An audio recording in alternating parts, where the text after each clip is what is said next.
The Rap Roundtable. Episode 148 of New York and hip hop's #1 podcast. Get your ones up, chat. And for the rest of you haters that don't believe that we are the best, you niggas what? We are the Rap Roundtable. As you can see by the setup, there's no Sincere the Rap Snob tonight. He is on vacation. He's enjoying his life. Well-deserved, kicking his feet up. Usually around this time of the year, you'll see us pop in and out. I'm going to miss an episode in a couple of weeks as well. I don't think this is 148. So episode 150 is on the way. I'm not missing 150, but I think the episode after 150, I'm going to miss. Maceto's going to miss an episode pretty soon. Summertime's running around. Deanie's going to get on a plane or a bus or whatever. You know that goes. Not mission Dean. It's that time of the year. So, you know, you're going to have like mix and match lineups. Maybe we'll holla at BTG and have him pop in for one of those missed pods. It's been a while since we had Bailey the Great on the pod or someone else. You know what I mean? Shout out to all of our regular collaborators who want to pull up. Maybe it's time for the Black Snob to get back. Demi D. What's good, gang? You know what I mean? Home team. Facts. Shout out to Sincere, man. Turn up, my brother. Enjoy it. Maybe I'll even ask one of the third to join the panel for Speaking of third, I actually bumped in the third a couple days ago in Harlem. And he was trying to get me to go to the store, and I would have, but I had a little date night with wifey at the you know, for the game and all that. Third, I'm pulling up, fam. I gotta see how the whole recipe works. No funny. I told him when we went to the Rome Streets in Droog show, I told him I was gonna pull up in a couple weeks. I just haven't been able to. You know what I mean? I'm pulling up. When I put, he's been telling me like, "Yo, come to the White House," because you know everyone swears I'm an asshole, but everyone we meet loves me. So when I have conversations with all of our guests and the artists and the producers and all that, they've been telling me for like 3-4 months now, come to the White House, see how it's done, etc. So now I got company because know I don't go to the Bronx for no reason. So I'm gonna tell Deanie when I'm out there, I'm going to the Bronx that night, bro. I got the Addy and all. We set, bro. We out of here. Old Bronx. Beautiful. The mayor right here. You heard? Soundview on. Walking with the righteous, Deanie the Balance. Speaking of, it's your boy Jarv here alongside Deanie the Balance, alongside Macito. Everybody, stop what you doing. Stop what you doing. Stop what you doing. Hit the like button. Swipe and height. Get them up. Don't wait, but we're not finished yet. Hit the subscribe option. Again, shout out to everybody who presses play. Shout out to everybody who presses like. But people get real funny about hitting the subscribe option. Like, I guess it's like they're almost afraid of, you know, tinkering with their personal timeline that YouTube gives you. Because we all have our own personal timeline that YouTube feeds us. So heaven forbid you watch one video by accident and they give you like 4 videos on it, mess your whole joint up. So I understand the trepidation, but y'all watch on a regular basis and you're not subscribing. So stop what you're doing, hit the subscribe option, follow us on Instagram, follow us on Twitter. Tap in. Someone asks us why we're not on Blue Sky. We don't have a staff. It's 4 of us. You know what I'm saying? We all got lives and families. Yeah. We got a TikTok we haven't even touched yet. Okay? It's a lot to do with all these social media platforms. It's a lot to do, bro. To answer your question. So it's just a matter of when we get an intern or two, maybe we'll pass it off to them. Maybe I need to put out something on Craigslist. Let's take it back. Yeah. get an intern, rabbit. You know what I mean? Little 18-year-old young man, because we don't want no creepy allegations. Come through, run our socials for us, you know what I mean? And make our lives a little bit easier. But nevertheless, do all the necessary things that keep us in the algorithm. Like, swipe, hype, subscribe. Now that we back on deck. Again, we are New York and hip hop's #1 podcast. Again, if you missed the live, our event July 9th is not happening. It was philosophical differences, we'll call it. We had to pivot out of that, but we're gonna be doing our own event, all roundtable infused. It's not gonna be no collaborators or anything like that. Right. It's all us for you. So make sure that when that day comes and we set it up, we provide the date, and it's a free event. We just want our supporters to come through and support us. Maybe cop some merch if you want, and just come have a bill with us. But that day's coming, maybe. If not third quarter, it'll definitely be in the fourth quarter of 2026. So make sure you keep your ears open and your eyes open for that right there. Shout out to our guys to say the rap song. There'll still be a lawn tonight. You know, I'm going to kick somebody off on my lawn. Shit. Oh, man. A few people deserve it. You know what I'm saying? I haven't done Leave Us Alone in a while because no one's made me mad. I can't remember the last Leave Us Alone we did. Maybe I would have told Cole that. But like, no one's pissing me off. But someone's upset me this week. But instead of saying leave me alone, we're going to kick them off the lawn. You know? Say that. I'm with it. So again, hit the like, lock in all things Rap Roundtable. Shout out to the homie Walt in the cut. Walt the Great. Ginobili. So, you know, ICEMAN cometh. At the time of this recording, the release of this recording, I should say, it'll be the week of the most anticipated, the now most anticipated rap album of 2026. Now, I already know immediately in the chat, people are going to be typing, oh, I'm not anticipating. I'm not anticipating. I'm not anticipating. I understand that, okay? We know, all right? we get it, okay? But we've always been a neutral platform. We lean hip hop, so we leaned heavily Kendrick because at the same time, we don't think that Drake's ideals kind of intersect with hip hop. Not anymore. In the beginning, I believe so, but as he ventured off and became the pop star that we know that he is, his ideals and his belief system and his music making doesn't suggest that he's a hip hop artist. He's a rapper, but he's not a hip hop artist, right? So people were like, "Oh, y'all a Kenny platform?" No, we were a hip hop platform, and we chose Kendrick because he represented what we need. Even Mase was like, "Yo, at the end of the day, Kenny got it." You know what I mean? That's a real nigga right there. You know what I mean? Owl Gang Mase told you that Kenny got it. Y'all gotta when y'all get on your shit, you gotta remember that Masito has always called it right down the middle. He might troll from time to time, but he calls it right down the middle. Greatest right? Drake fan ever. But I gotta ask the question: with the most anticipated rap album loading up this week, are Kendrick Lamar fans beginning to get nervous about the prospects of ICEMAN? You know, I comment creep, I scroll, I read. It's very tense. It is very tense on the socials right now. There's a lot of question marks. I'm not gonna say concern, but it's a lot of tense energy, a lot of different things happening. Creators are moving a little bit differently, talking a little bit differently. The comment section's talking a little bit differently. I'm not seeing as many Franks thrown at Drake. It's more about Drake fans and the energy. I noticed a shift in the energy is my point, people. So I want to know from my guys here, since Sid's not here, I'm sorry, Sin. Sin. Our bad. Are Kendrick Lamar fans concerned about the prospects of ICEMAN? Masito, you comment creep more than I do. I think I be doing something that you lead the league in all comments crept. Shit. I do. Well, what is your assessment of the situation? Well, Jarv, I gotta say I'm seeing the same thing, and it's on multiple fronts. Right now, I want y'all to understand. When we say nervous, we're not saying you guys are nervous that Drake is gonna put out something better than Kendrick. I don't think that. I don't think that you guys think that, you know, Drake is about to diss again. I don't think they're necessarily nervous about that, but they are nervous of Drake returning to form. Listen, this is a guy, you know, Sin, I'm sorry, you know, you're my avatar for this, but that's a good thing, you know what I'm saying? But we've seen Kendrick fans PG Lang Sin. Yes, sir. PG Sin, you know what I'm saying? So sincere. One of the hillbillies himself. Yes, the third hillbilly. Who's the third man? It was Sin the whole time. It was Sin, bro. Hit me with the chair, bro. That's crazy. Oh man. So I'm, you know, they thought this man was Ja Rule. And the fact that every conversation seems to be around Drake right now. I always say I get my information more often than not from a Kendrick person on my timeline about some Drake news. Wow. They're fast with the news. I'll just say that. And listen, it's not only to talk about Drake, because Jarv, you mentioned it perfectly, right? The rappers themselves, all of a sudden, you know, Lil Baby picked his side 2 years later. You know, Game is getting, you know, what a lot of people are saying, flued out to Toronto. Oh, he did. To kind of, you know. And he posted that shit happily. To wine and dine with Chubbs, you know what I'm saying? You know, so obviously. Based on timing. The rappers. Squad going up. You know what I mean? It's crazy, bro. Nobody flipping packs now. You know what I mean? You know what I mean? A quick Tuesday flight. Hey, to the Tuesday. By the CN Tower. You know what I'm saying? For a Raptors game, maybe. So, you know, what stays in Canada, what happens in Canada stays in Canada. All right, I'm sorry, Mate. I'm sorry. Not if it go to the IG story, Jason. You right now. You know what I'm saying? You wasn't even supposed to. You got the close friends. You heard? Right. The green bubble. Okay. So I'm noticing a lot of the same things. We're joking here, guys, but I'm noticing a lot of the same things.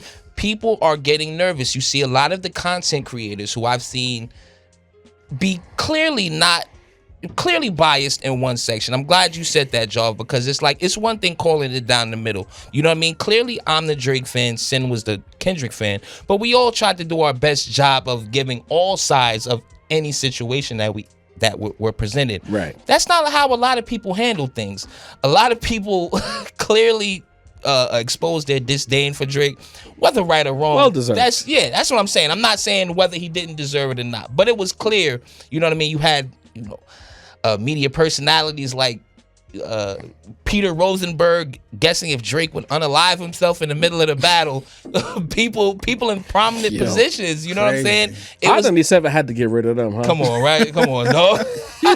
What are you talking about, Petey? Big Tim's on. Get him out of here. This isn't Seth Rollins. Come on. So you see not only the talk change about him, but you see a lot of people almost kind of presenting their defense ahead of the album. That's really what I see the most, right? People kind of explaining why the album will sell well and explaining why Drake is gonna be good and explaining beforehand before we even hear anything, right? I, as a Drake fan, I'm still nervous. I'm excited. I'm hyped that the album's finally coming, but I want to hear it. It seems like a lot of people, before they even hear it, are not deciding on the quality, but deciding on why the success happened, right? You hear people saying, hey, Drake's playing Complex for a list. Drake is paying this guy for this. Drake is paying this guy for that. It's almost like they can't decide what type of guy he was, right? Because 2 years ago, he was like a bumbling fool, you know what I'm saying? Who was trying to be MAGA, even though he's Canadian, who was, languishing and couldn't get anything done. And now you're telling me 2 years later, he's some mastermind. So I've noticed the same thing you have, Jarv. And not only do they seem nervous, it seems like they are already preparing for the impact that ICEMAN will have. I'm gonna be honest. Before I pass it to Dini, are you saying that they already have prepared responses for the success of ICEMAN? Absolutely. I see things as far as, of course Drake is gonna sell. He's gonna have 23 songs on the album. Or of course Drake is gonna sell. He's gonna have these guys on the album. Or of course Drake is gonna sell. The industry needs him to sell. All of this was true for the last 2 years, right? Or was it not? That's the thing. The inconsistencies is what I'm noticing the most. But yeah, absolutely. They know that this is gonna be. Look at the talk. Look at the hype. Look what everybody's talking about. It's clear that the album is going to sell well, and I think people are impacting for that, and maybe they are a little nervous that the ICEMAN might surprise them with the quality of this album, Jarv. They might be a little bit shaken about that. You feel me? Dini, the balance. Tap in, good brother. Are Kenny fans concerned about the prospects of ICEMAN? Oh, Dean? I low-key think Can you everybody decide if is. you're PG or are you on the fence today? tonight? Yeah. Nah, I think everybody's on the fence. I think his fans are on the fence because it's you mentioned the whole Democrat Republican thing. You know what I'm saying? Like it's almost feels like it's a battle for the hearts and minds of the game. You know what I'm saying? Like we got Kendrick that just happened to end up on the right side of history. Drake ended up on the wrong side of history. And I feel like the people who want that that wrong side to be corrected are very excited and nervous still. Because they don't know what they're gonna get. We haven't heard any real, you know what I'm saying, actual tracks of what we're gonna get. But like anything else, when niggas heard that Nas is about to drop motherfucking Ether, niggas got nervous. If you're a super J fan, like, oh shit, what's this shit gonna be like? And then in reverse, when Jay had his comeback, you just want to see the sparring of it. I think the people don't know what they want. They want to see Drake lose, but they're still somehow captivated. Shout out to all the people on the hate train. I respect it. You know what I'm saying? If you don't fuck with it, is a perfect word, bro. Because like whether you're gonna critique the music or you're gonna talk about him, you're not gonna critique the music, but you're probably still gonna talk about him. You get what I'm saying? Right now, he just has the eyes. Like I've been saying it on the pod since the day started. When it's your time, it's your time. Right now, his time is coming back around. What he'll do with that time is all up to him. But right now, it's his moment. And the people who fuck with Kendrick are gonna have their ears perked up. Like, well, let's see what he's gonna do. There's a large segment of people that just don't like Drake. Respectfully so. You know what I'm saying? I won't argue with you for no reason of why there's a lot of reasons to dislike the dude. But I just feel like when you're on the opposite side, when the reverse is coming through, you're like, shit, what's he got going on over there? Whether you fuck with it or not. You might not fuck with it and just say, I hate this shit before I even hear it. Or you might be like, yo, I just feel like a lot of people are gonna hear it and be pleasantly surprised. I don't know why. I just feel like people are gonna be surprised in a positive way. Is it because we know before all the shenanigans with his career? Is it because people know that when he has his head on straight, he is capable of elite music making? I people argue this with me, but who was the guy who was on the top? Pause for the longest. Who was the turn up, put out just the energy hits guy? That was him. Like, argue with your grandma. You know what I'm saying? It is what it is. He didn't have all the streams, sell out all the shows, have all the accolades for no reason. He was actually killing them out here. And I feel like there's a large slew of people who don't want to see him get that comeback. You know, and for whatever reason, I respect it. But I just feel like the music is gonna be the thing that. Everything say so. It's the lawsuit shit, terrible. We could argue about that from here to the fucking cows come home. We have. The not having a shape up until being like 15 years old. We could argue 100 different things that Drake has weirdly done. But I feel like the people, especially the younger era, like they don't hold on to shit the way us older niggas hold on to shit. Right. You know what I'm saying? They get over shit very quick. Like niggas that's 30, like 40 and over. Like, if we don't like you, it's very hard to get out of that. If you're 50, if the nigga don't like you, you're dead. You get what I'm saying? But I just feel like if you're like in your 20s, you're in your 30s, there's a lot of room for him to get back into the game. I just feel like, you know, it's all about the music. I don't think What Did I Miss is gonna do it. I think it's gonna have to be a combination between like great sounds and great lyricism and great just vibes, a combination. You know, it's got to be a little bit of everything. But that's what he's done all these years. He's kind of made a little bit of everything for everyone. Gang. You know, like it just is what it is. That's his shtick. You know what I'm saying? Doing a little bit of something for everyone, so the majority of people will kind of fuck with it. You know what I'm saying? Essentially McDonald's, if you want to go that way. You know, but like perfect after the club. 4 a.m. drunk. Oh, nothing hit like it. You get what I'm saying? Like, well, maybe a good pizza, but nonetheless, I just feel like if the music comes out and it's actually fire and it doesn't give us like, you know, the cringy Drake music. You know what I'm talking about? The bullshit he been making. The sing-songy shit. If it's more like in the terms of kind of like a Scary Hour meets a Take Care, like give us a blend of those two things. I think Her Loss action, like, you know, there you go. A little. If you're reading this, Her Loss, Scary Hours 3, that's a banger. I mean, Sin, you ain't gonna hear the end of it, bro. I just feel like there's a lot of Sin liked Her Loss, you know. He did, and Scary. He did. Scary Hours really 3. did, didn't he? We can talk about shit without getting cut off tonight. You know what I mean? You know, and he's acknowledged, if you're reading this, as one of his favorite Drake joint. Man. But like, yeah, you know what I'm saying? Mix that with a little bit of What a Time to Be Alive. Just catch that vibe. And I just feel like just blend. You've had all this time to kind of like. Hold on, Dean. What do you say to people who will hear what you're saying and say that you're either caping or coping for Drake with your potential what the album could sound like argument? It's not like basketball, bro. Like when you break a leg and you kind of just cook. You get what I'm saying? Mm-hmm. Like if the dude is allegedly or already using writers, you know, is he gonna change that now? No. Now that we're making fun of him? No, he's gonna get the same. He never stopped. He's gonna get the same vibes going, and if he has any sense, he would have his ears perked up and listen to what people are saying. Like, obviously, you're not going to be able to appease everyone, but there are majorities. You get what I'm saying? You know, there's a huge slew of people like, yo, get back to the rapping. You know, there's a huge slew of people that's like, yo, get back to the hits. And when you were on your most fiery run, you were basically making the hits while rapping. True. Combination once again. True. Just get back to the great rapping with the dope sounds. Don't try to sound too young. Don't try to sound too old. Just make good music. I feel like a lot of times people try to fit molds, and that's where they wind up fucking up. But just make good music that sounds good, you know. And I just feel like you just do that, and a lot of good things just tend to happen, you know. Okay. With this situation for me, and everybody hit the like button. I know the chat probably going crazy right now. I'm very interested to see what Jarv got to say. But you know, hit the like button, hit the subscribe option, hit the notification. Jarv is the wild card here. Yeah. Hit the subscribe option. We're trying to get to 25K and eventually 30K. I'd love to get to 30K well before the end of the year. Can y'all stop gatekeeping y'all subscriptions, please? Hit the subscribe options. Hit the subscribe option. Hit the subscribe option. It's free, y'all. Lock in the All Things Rap Round Table, you know, where we have uncomfortable conversations that sometimes you might not want to hear. I think with this album here, there's stakes around this album that I haven't felt in a long time from a rapper.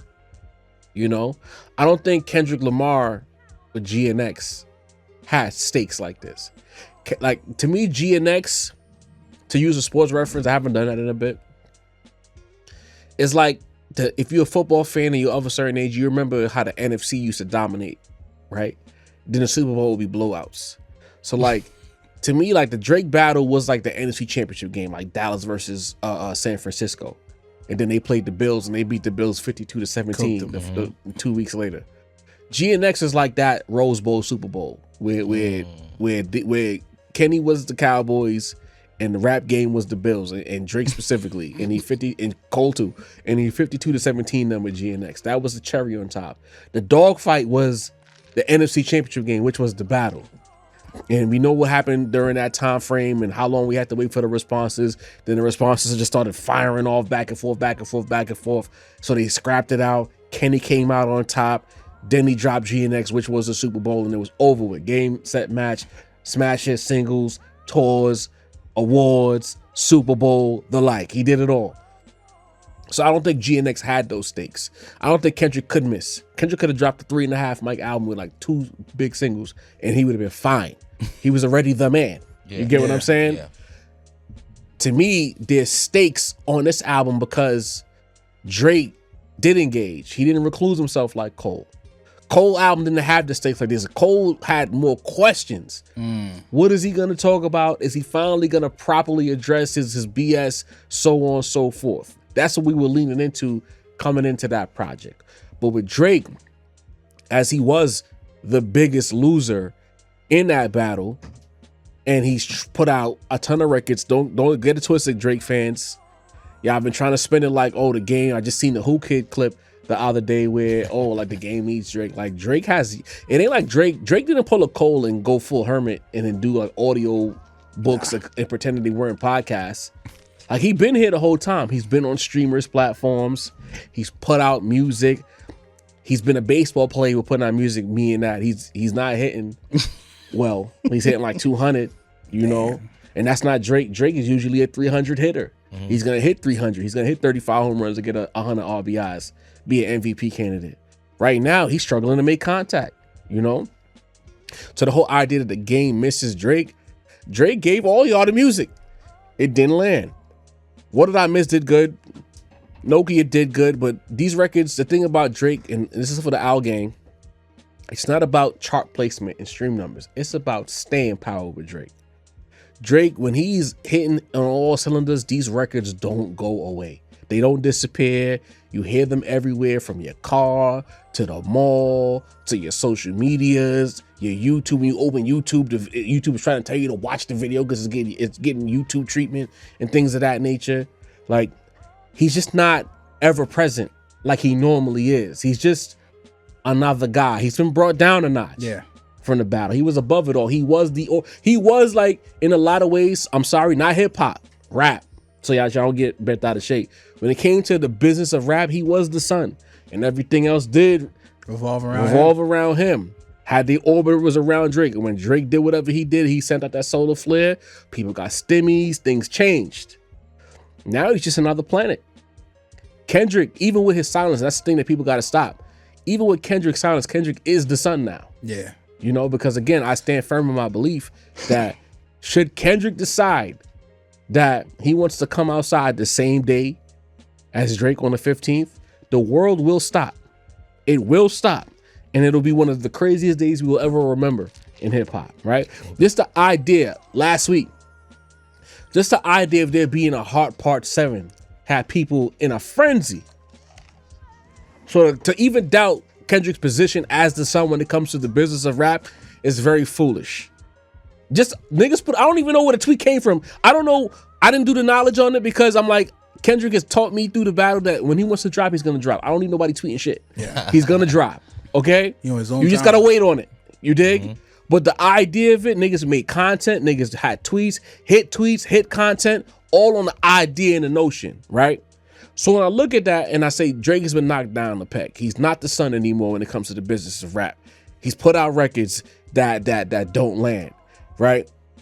This album has stakes because of the fact that it has to be good. He cannot give you an album that's all right. Like what was the joint with the pregnant babies on there again, Drake? CLB. C Certified Lover Boy. Had a couple of bangers on there. Yeah, it did. But it was a mostly forgettable album. Drake fans will swear by it and throw street numbers at your face.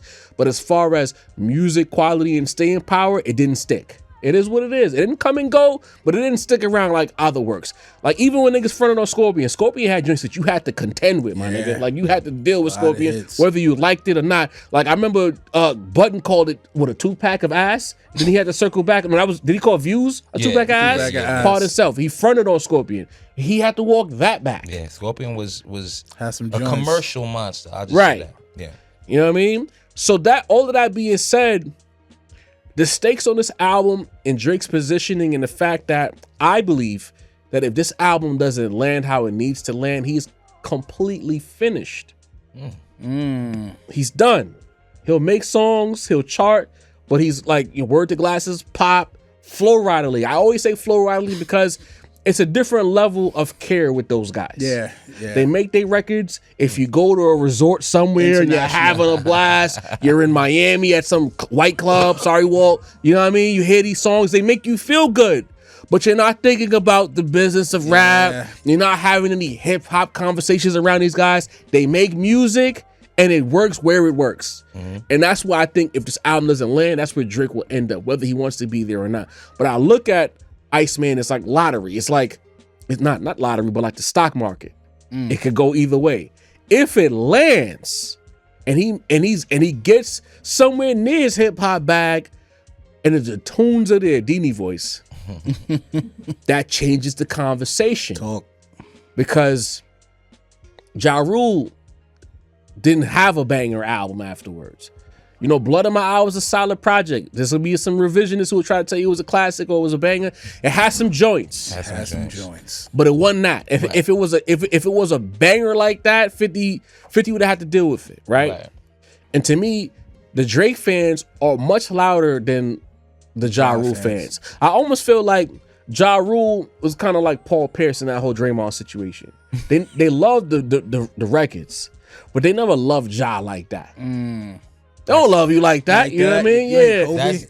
That's an actual interesting point. You know? I never thought about that. But they love to Hov. The other New York characters. Hov lost. Same way Ja lost. But they loved Hov like that. Because as much as them fucking out of towners try to tell you some shit, you know what I mean? They love the tunes. We the people of New York can tell you that. Even the South Pole sweats wearing niggas from New York who try to revise history too.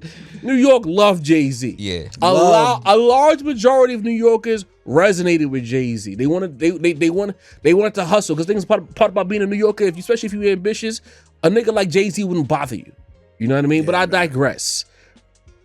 Rule never had that connection.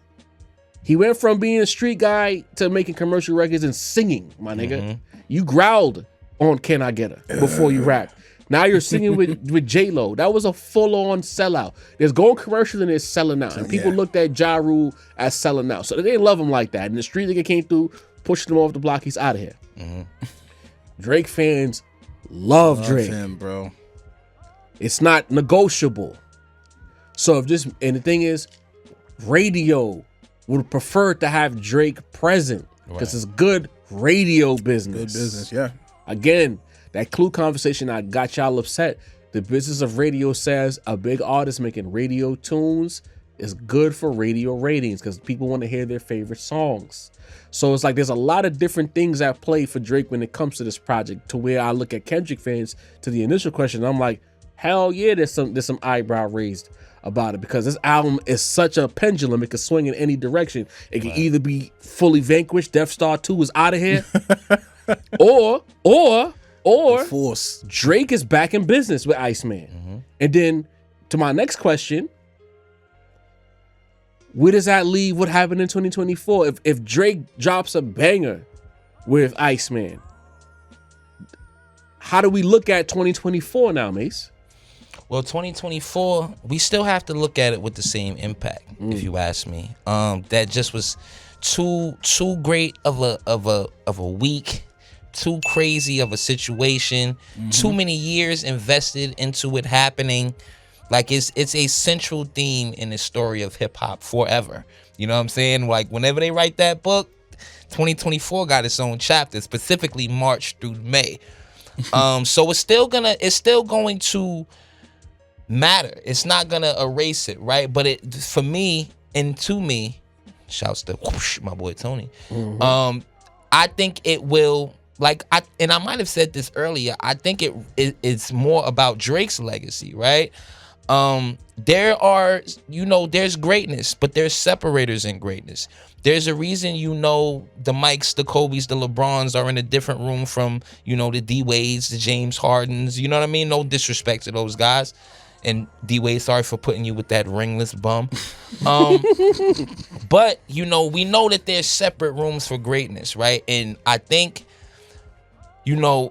Drake is very much an interesting case, right? Because it's I use this word a lot. I think it's a generational thing. I think a kid born in, and it sounds crazy, but a kid born in 2000, what I mean, does hold Drake in the Mount Rushmore territory. Somebody from 1980, not so much, you know what I'm saying? So that part of it is generational, but I do think that coming back from a situation like this will gain him that legacy, that respect, that type of wow, like you walked through the fire, bruh. You feel what I'm saying? It's what it's a return to a dynasty, right? Who does that? That's Steph, that's Kobe, that's MJ. You know what I mean? It's not a lot of people that start two dynasties. So I think Drake is in that point, right? I think Kendrick proved this is the latter portion of Kendrick's career, right? Kendrick, obviously, while he didn't get this, there were questions, right? When he went away for them 5 years. You remember, Deanie, we had the questions up here. This is before the battle. This is strictly Kendrick conversation. Talking spicy. So Kendrick himself proved through adversity that the second half of his career was successful. We saw Jay-Z did it. Lil Wayne, not so much. You know what I mean? There are guys that couldn't get it back. You know what I mean? When you really look at it, some of our favorites of all time. DMX never got it back. 50 Cent never got it back. There's a lot of guys. Now, Drake's run of 15 years consistently and constantly makes it a different conversation for him, obviously. But nobody ever knocked him out like this. This type of knockout, and you come back and you're somewhat close to form, you walking around like it didn't happen, you're doing what we told you were supposed to do when this battle first concluded after the Hard Part 6 and all of that situation, and go back to business, it will look very impressive optically and career-wise for Drake. But it will not erase that epic 2024. Before I pass the thing, what about the people who said he's out of here, he's finished, he's vanquished, Kendrick got him out of here, fuck Drake, so on and so forth? Do they have to walk that back, or can they still stand on that? Well, they won't walk it back, but the rest of us, obviously I'm closer to a specific side leaning here, but a lot of the objective folks, the down the middle folks, the people who were just here to watch the gladiators battle, they will look at them a little crazy. They will, because there was a lot of that talk. It was a lot of funerals for Drake, right?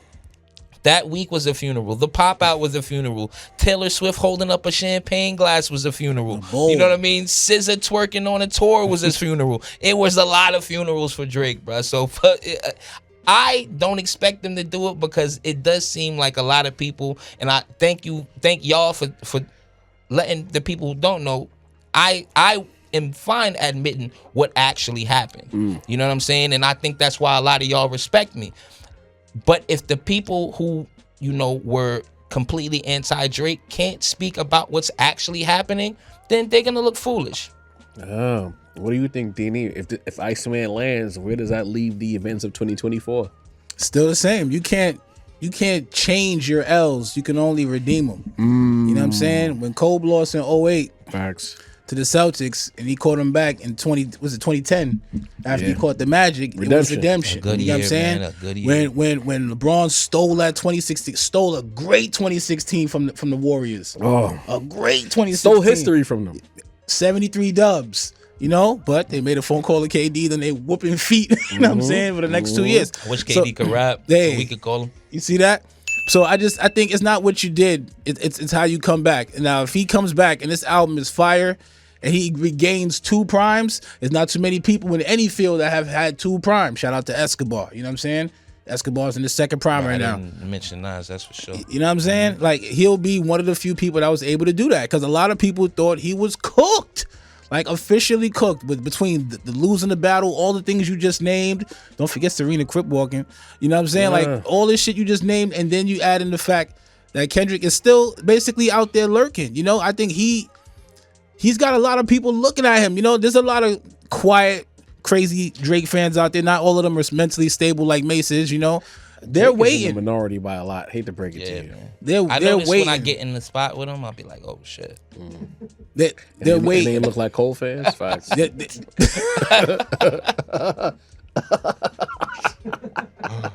Oh man! You better than Sin. Sin would have said he looked like Cole's box. You know what I'm saying? Wow! Sin would have said. Yeah, that too. Nah, but and I don't. Forgive me, Jarv. You know I don't like to walk on your lines here, so forgive me if you were gonna bring this up. But an even more interesting caveat, a part that would make it more impressive on Drake's part, is that, and we called it here, Jarv, give you your props again. You was the first one to call this. Drake was already falling off. Yeah. Drake was already declining artistically. He was touch and go. One fire project, one mid project, one kind of good project, one terrible project. It was getting like that. And Jarv pointed out as well, he was declining statistically. So, you know, the fact that he was already declining and then basically got kicked off the cliff, King Leonidas style, and is able to redeem himself, that makes it even more impressive on top of everything. Interesting. Yeah, we'll see.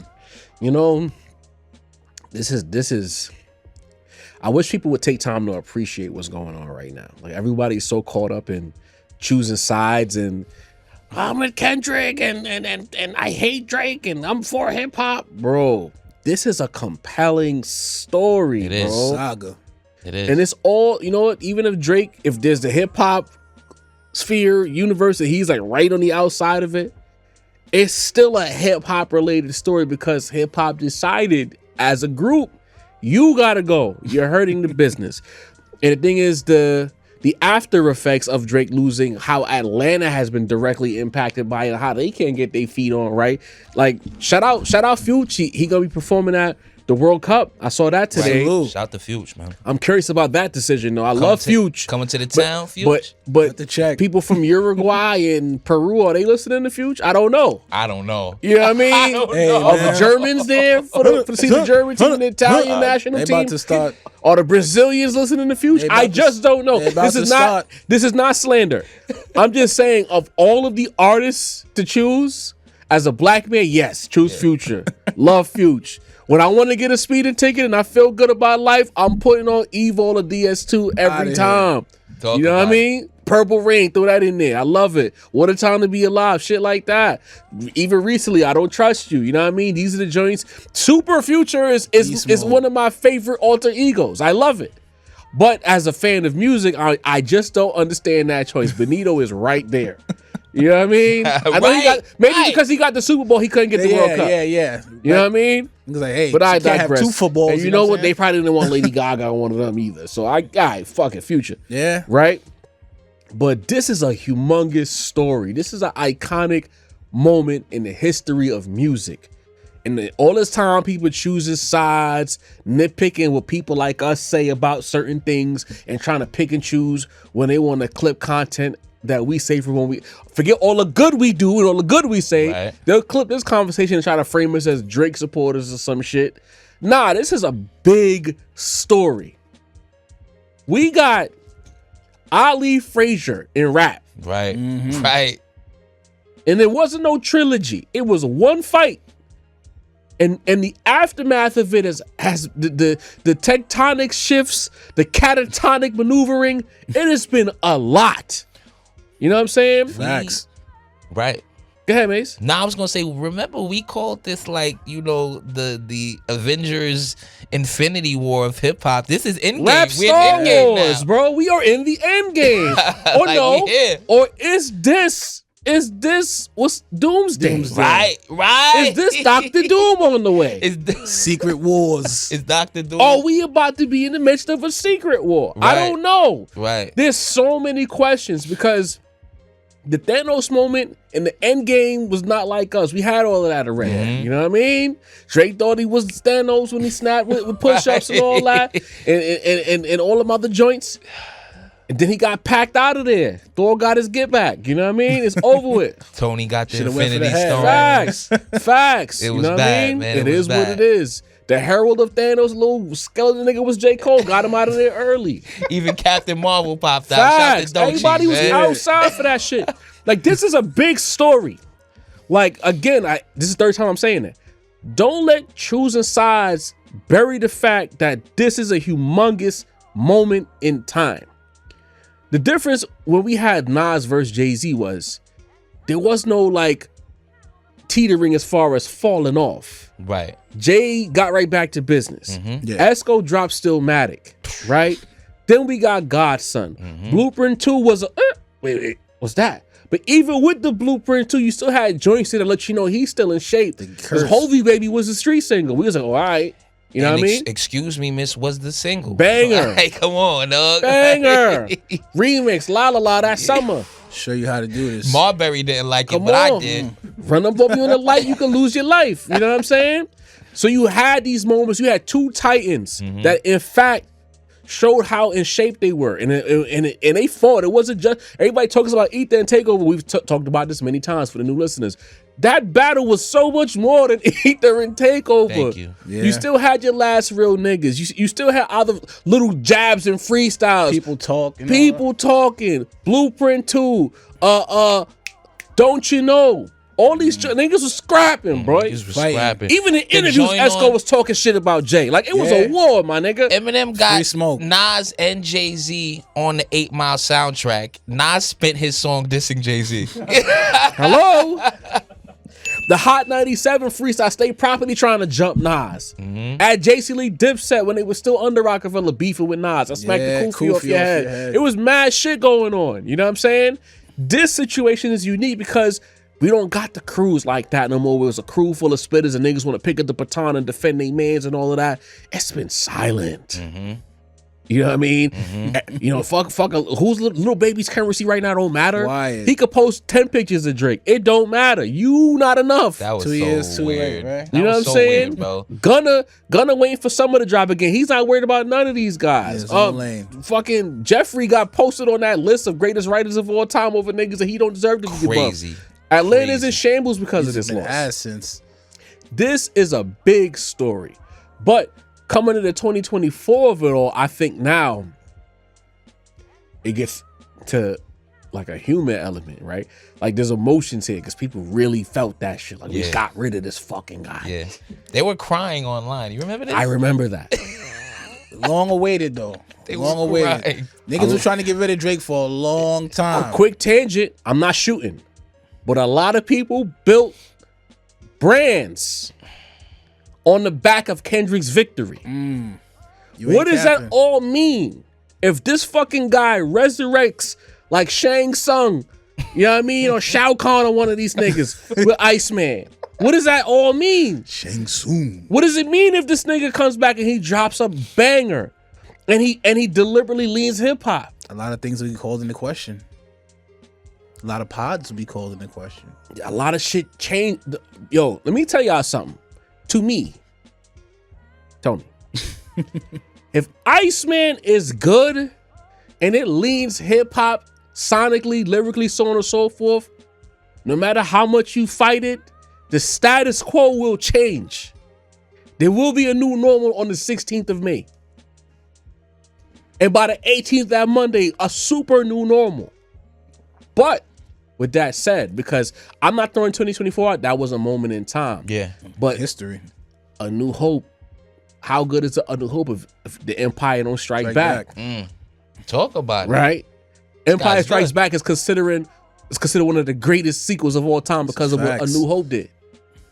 That's such a good point. That's such a good point. That's like what Get Back, man. Yeah. And that's the point that you're making is like, regardless of your actual feelings on Drake or whatever, just enjoy the moment. This is a moment. I felt it, Sin ain't here, so I'm whataboutism all day, okay? I'm sorry. But I feel very Sin hates similar. the segment, by the way. Right. I feel very similar to, like, I enjoyed GNX. I enjoyed the moment. I enjoyed, like, when GNX happened, it was a moment. Yeah. You know what I'm saying? Like the West Coast of it all. You remember that was one of our best reviews ever. We did the complete review up here. A lot of unification, bro. It was a fun moment, and it was like, even as the owl of the crew, I was able to enjoy it. Like this is fun as hell. And so a lot of Drake fans weren't able to enjoy that moment, and that's why they so salty now. That's why they on that stay on your side shit now. Let me tell you, he can't regain all the fans and get the same numbers that he used to do if they stay on that side. We want them to come back to this side, guys. Right. Please relax yourselves. Please come back to this side. Enjoy yourselves. Good business. Stream endlessly, okay? But like that's why they were unable to enjoy that moment, and then unable to appreciate the monster year that Kendrick had. When's the last time there was a year in hip hop we were comparing to 96 Tupac and fucking 93 Snoop? Like, we thought that wouldn't even happen after the 2010s, bro. You remember we didn't even put these guys post 2010 in there, and Kendrick had that type of 2024. Yeah. So I feel bad for a lot of people who weren't able to enjoy that moment. And on the inverse, the same thing, Jarv, because if he does come back from this and drop fire music and it's a moment, you're gonna piss yourself off out of enjoying the moment. This is like, that might mean, if Kendrick would ever come back outside for Drake, it's if ICEMAN is fire. Okay. All I want is just true critiques. If the music is ass, just say it's ass. Yes. If the music is good, though, say it's good. That's all I want. That's what I want. And maybe that's the old heads in us. Pause. But I didn't catch that. You know what I mean? Salute. The Gen Zs and the younger people, they don't envelop hip hop. As much as they scream pro hip hop and Kendrick, they don't really envelop the entirety of it all and appreciating the whole landscape. Like, I couldn't, like, put it like this, to use the only other comparable thing. I couldn't imagine niggas being that staunch during Nas versus Jay-Z. Same. D-Block versus Rockefeller, that was happening simultaneously. We, as hip-hop heads, we had our favorites, but we were fully entrenched in everything. We wanted our guy to win, but we weren't like, it don't matter how good Ether was, or Got Yourself, it don't matter, or Made You Look. All of these joints, like, it don't matter what Nas do. It's Hove. Nah, we was listening to the tunes like, this shit still fucking good though. Nigga beat my guy, but he cooking right now. We need my guy to get back. Right. Competitive speaking. I don't understand this tribalism amongst them. Let's all be in the same sandbox together. Unless you could still play the spades game, it could still be us versus them, but we populate the sandbox.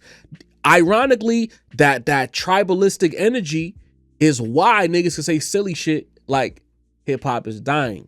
Because everybody is so attached to one artist or the other that they not even listening to nothing else.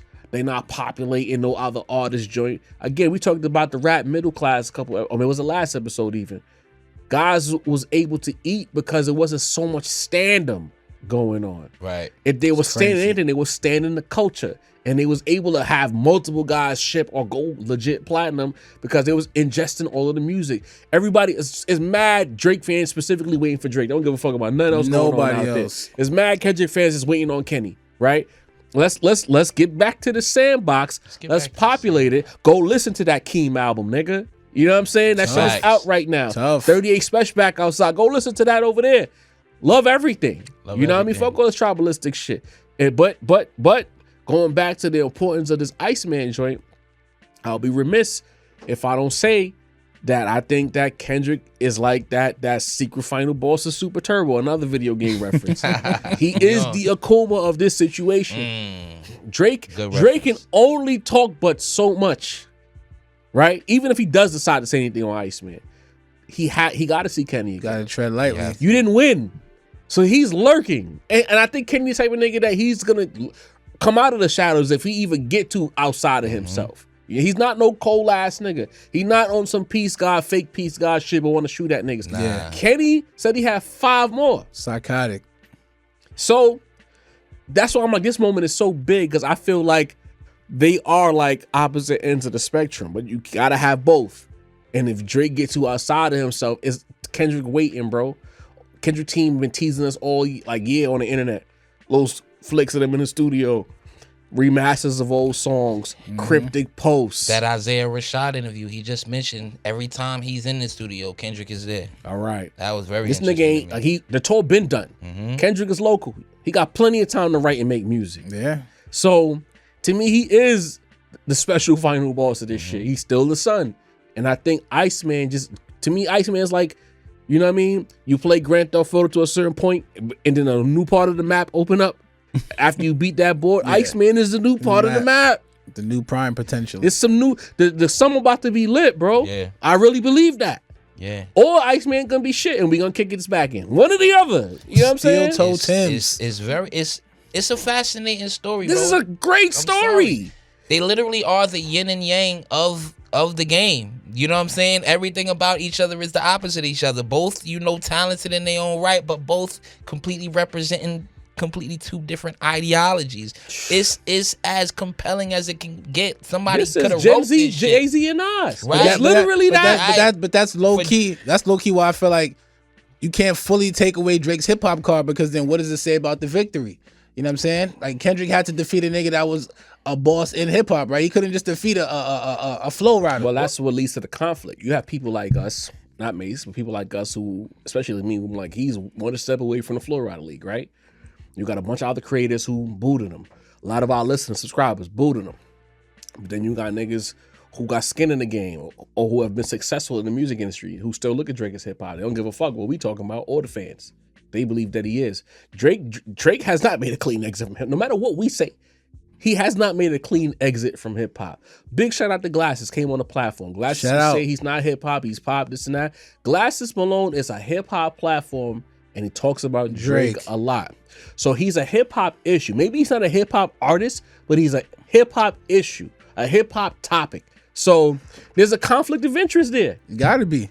Because how can it be if he's not? You know what I'm saying? And we just, we don't talk about Don Toliver like that here at all. You know what I'm saying? So that's because we don't consider him hip hop per se. Rapper, but apparently, according to Parks, he considers himself a rapper. But I don't know. Right? Because Parks commented on that post, and he felt the same way we felt. You know what I mean? I'm gonna hit up Parks. I'm gonna shoot my shot with Parks. Pause and be like, "Yo, you want to come on the pod, bro? Pull up, man." You know what I mean? He seen us one time at the Rome Streets joint. He was staring at us and then appeared behind us while we was listening to the Shout out to you, Parks, man. To the octagon. Again, what up, family? Again, we are the underground rapper that niggas don't want to get popular. So they never gonna really talk. But my niggas know who we are and they listen to the pod because we are what they like. They sending our verses to each other in the group chat. Exactly. Believe that. This nigga called Sin the Specialist, Alchemist. Shout out to Al. For him to say he's a specialist. I know you. Knowing that he's Sincere the rap snob. That's not he didn't pull that out of nowhere, bro. That was so fire, bro. That shit means so much. He is the hip hop historian of this platform. Shout out to Sin, man. That's why it's chatty boys when he's not here. You know what I mean? Fire off. There you go. Hit the like button, hit the subscribe option, hit the notification bell. Log in to all things Rap Roundtable. Stop what you're doing. If you're not subscribed and you have yet to subscribe, even if you didn't like that conversation, but we're adults so we can have adult conversations in the rap hip hop sandbox about things. hit the subscribe option. We are the platform for you. Parks, come to the Rap Roundtable. Pull up. Tell Ian, tell Joe, we got a little podcast here that could be under the JPP network. We do good business over here. You know what I mean? we could be the Griselda City of your Rock Nation. You know what I'm saying? Shit like that. Yeah, I'm not above asking. Right out there. You know what I mean? But again, hit the like button, hit the subscribe option, hit the notification bell. The Rap Roundtable. Log in to all things Rap Roundtable. Now that we got that topic out the way, you know, normally we start off the episode with what we listening to, but I felt like this topic was too important for us to talk, make niggas fellas. wait good build. mad longer. You know, we tend to yap about what we listening to. So we build up. Good talk. Dini the Balance, what are you listening to right now? We're actually listening to a lot of BMO. Oh, you locked in? I am, bro. Yeah. You know what I'm saying? Let's I go. went back and found some joints. He just did it. He just dropped something new on Fabulous Make Me Better. He did a little remix to that. Yeah. You know what I'm saying? I went back and listened to the touchdown shit with him and the guy Fergie. Shout out to Fergie, baby. Yeah. You know what I'm saying? Went back Vultures. Nah, he got a nice little catalog, He got a nice little wave, bro. Nice little he got some joints, man. It's would you that's drill music, right? Trappy drill. He not drilling he ain't that. It ain't that. You know what I mean? But the Sonics, it's in the same realm as Pop Smoke. You know what I'm saying? They're in the same realm. It's unique, but it fits the motif. It works, to quote bro. You know what I mean? Because like Pop was drill, but Pop was really something else at the same time. You know what I mean? Right. Pop had a little 50. Like Pop was different. But yeah, I've been spinning back. And I've been listening to a lot of Fergie Baby too, man. A lot of Harlem River Drive. New York is in good shape. Yeah, He dropped some new, right? A new video? Yeah, with the popping sample from the Chris Brown joint. Yeah. Niggas is sampling, niggas is working out here, man. You know what that means, right? It's that time. It's We're summertime. old. And they sampling that shit. Yeah. Poppin' is almost 20 years old. Yeah, what's that, like 06 or some shit? Yeah, that's 06. Remember Wayne and Jewels was on the remix? Shit. With your boy Wayne. Shout out to my guy Jason, man. his cousin Lavelle. Like when I first was starting to chasing music shit, I met Jason at IAR and his cousin Lavelle was dancing for Breezy. So when I first met Chills, I met Lavelle like maybe 2 months after that, and that's when we really was like, oh, we could do this shit. We got a plug. And Chris Brown manager, I forget her name now. Oh, at that time she was popping in the industry. Oh man, I can't believe that was our first fake plug. Like we was trying to get her the music to see what we could do. That's a good plug. It didn't quite work out, but shout out Vel, Breezy, all that shit. You know what I mean? Salute. As you were. What else am I listening to? It's a couple other things. I'm still on what's my nigga name? Aldo with Spanish Ran, the Rock Paper Scissors. I'm still on that. Shout out to Dean keeping the underground this week. I am. Y'all need to go back and listen to them tapes by Aldo and Spanish Ran. Go back and listen to them tapes. Listen to Holy City Zoo. Listen to damn, what's the other shit with the Pope on the cover? Listen to all them shits, bro. Like it's so New York, my nigga. You know what I'm saying? I have to plug y'all niggas in the right way, but yo, yes, sir. And tapes going back 10 plus years. I don't want you plugging me in way, bro. Pause. What are you talking about? Super pause. Hey. But yeah, like just skill. You know what I'm saying? I really think y'all niggas would really appreciate these niggas if y'all haven't get Spanish Ran on the pod too. He been Spanish. working. Shout out to Spanish. Shout out to Feeve. A lot of these niggas like coordinate together. So shout out to them guys, man. But those guys beating the New York ain't moving allegations. Y'all gotta log in. You know what I mean? That's it. Such hip hop, man. Masito, what you listening to right now? Salute. I'm not gonna lie. I had somebody else that I was thinking that I was listening to this week, but I actually want to spotlight the recent verses. We just came off the French Montana Rick Ross verses. Underwhelming. Not sure why those two were together other than to make a check. Shout to Max Bigelow. Played hype man for both of them. So not really the verses necessarily, but kind of an appreciation for both artists, because they do kind of represent the same era. Now we've spoken about Rick here. Rick Ross, in my mind, MVP, whether 2011, 2012, I don't know, between the Teflon Don Rich Forever run, he deserved an MVP in there somewhere. We've talked about him countless times. Amazing discography, especially if you want to talk about modern artists, you know what I mean? Post-90s guys. Yeah. He probably got a top 5 discography, if you want to be honest. Yeah. Countless hits, underrated lyricist. I would never put Rick Ross in my S tier, and we know who the S tiers are. There's probably like 20, 25 talking about lyrically, but he's definitely in that A tier for me. I'm not gonna lie. Rick Ross is nasty. I think he's a B tier lyricist. You know what? I've been thinking that. In my head, he has A tier moments though. A tier moments. Yeah. In my head, he Devil in a Blue Dress was an A tier moment. That's what I'm saying. His best moments are A tier moments. And that run, that Teflon and Rich Forever run, he was rapping A tier to me. I'm not gonna lie. Yeah, but Teflon Don was in my crazy. head, in my head for so long he's been a B tier, but I'm gonna throw him in the A. And just one of them, like, there's not a lot of people who can go like just musically against Ross. I think that's what that verse is.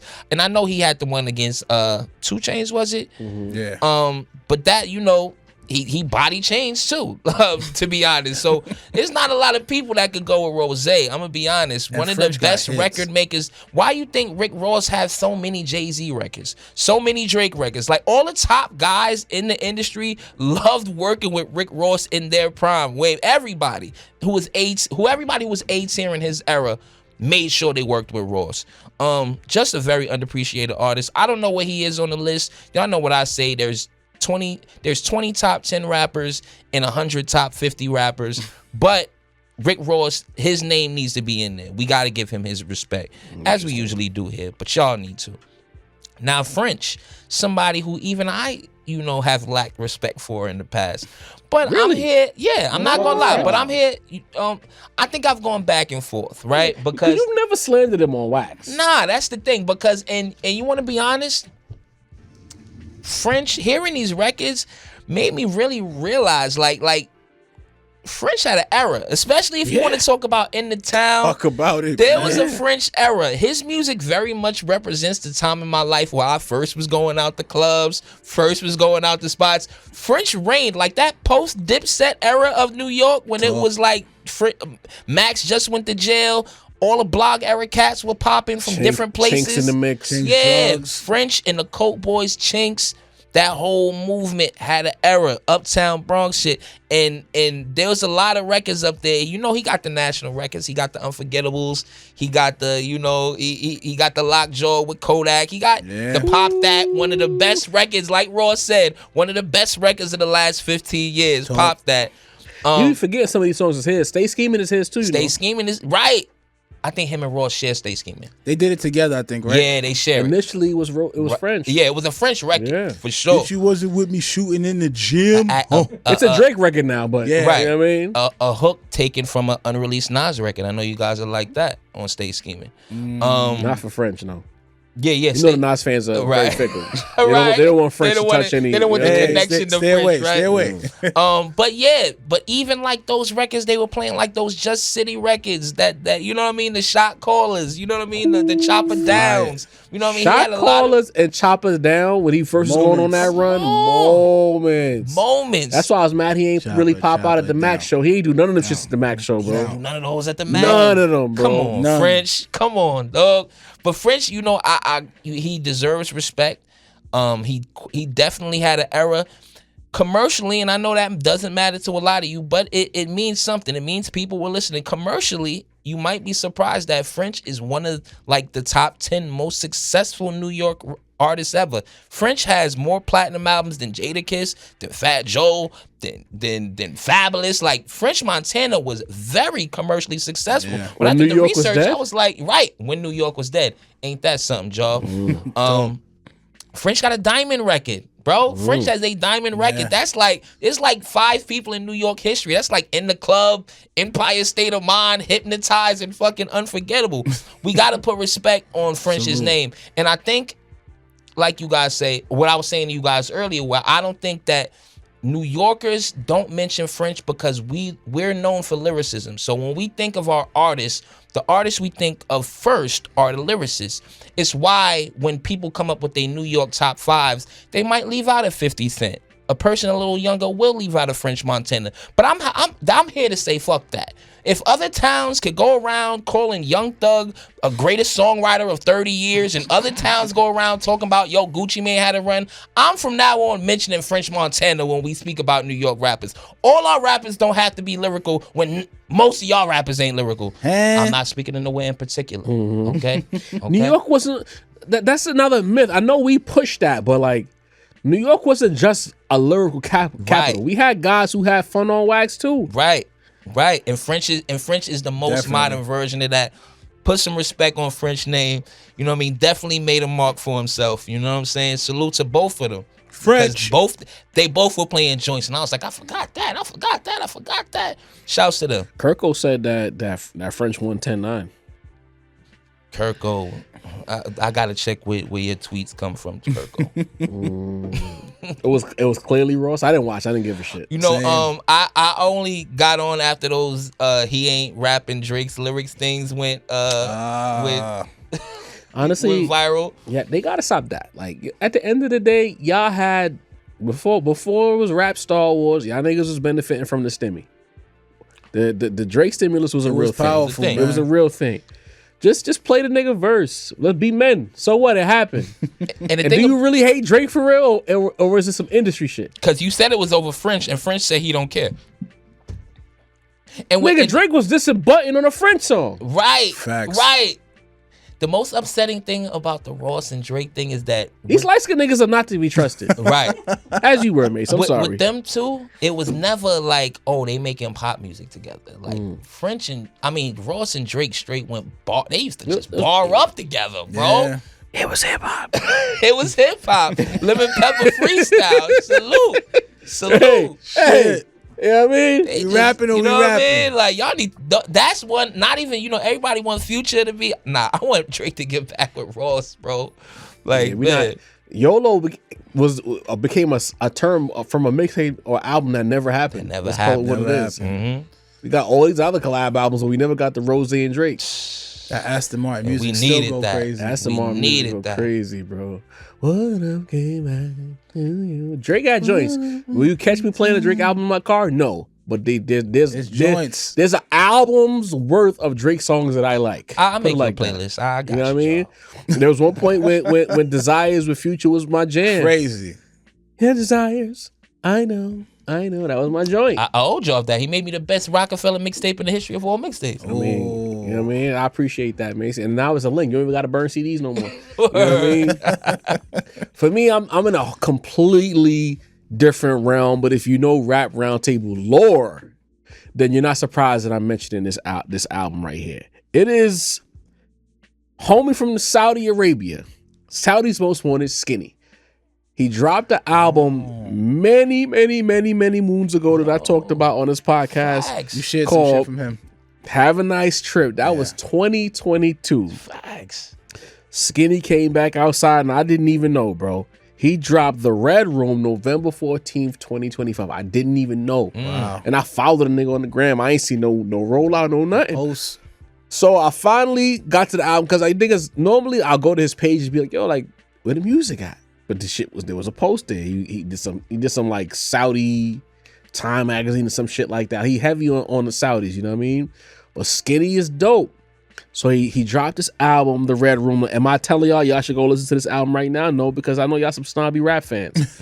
Like, Have a Nice Trip, 2022, before the snap that Kendrick, dropped, was like a trappy-ish kind of vibey album. Love that album. Like, to me, it kind of fell in line with Detroit 2 as far as like the vibes and the sonics, but the drums, the BPMs lean more towards trap. With The Red Room, there's the second half of that. I'll just put it this way: I'm a little disappointed.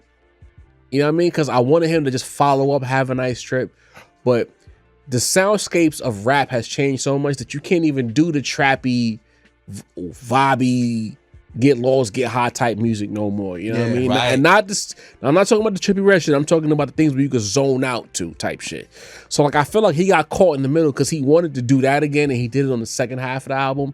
But the first half, he kind of was.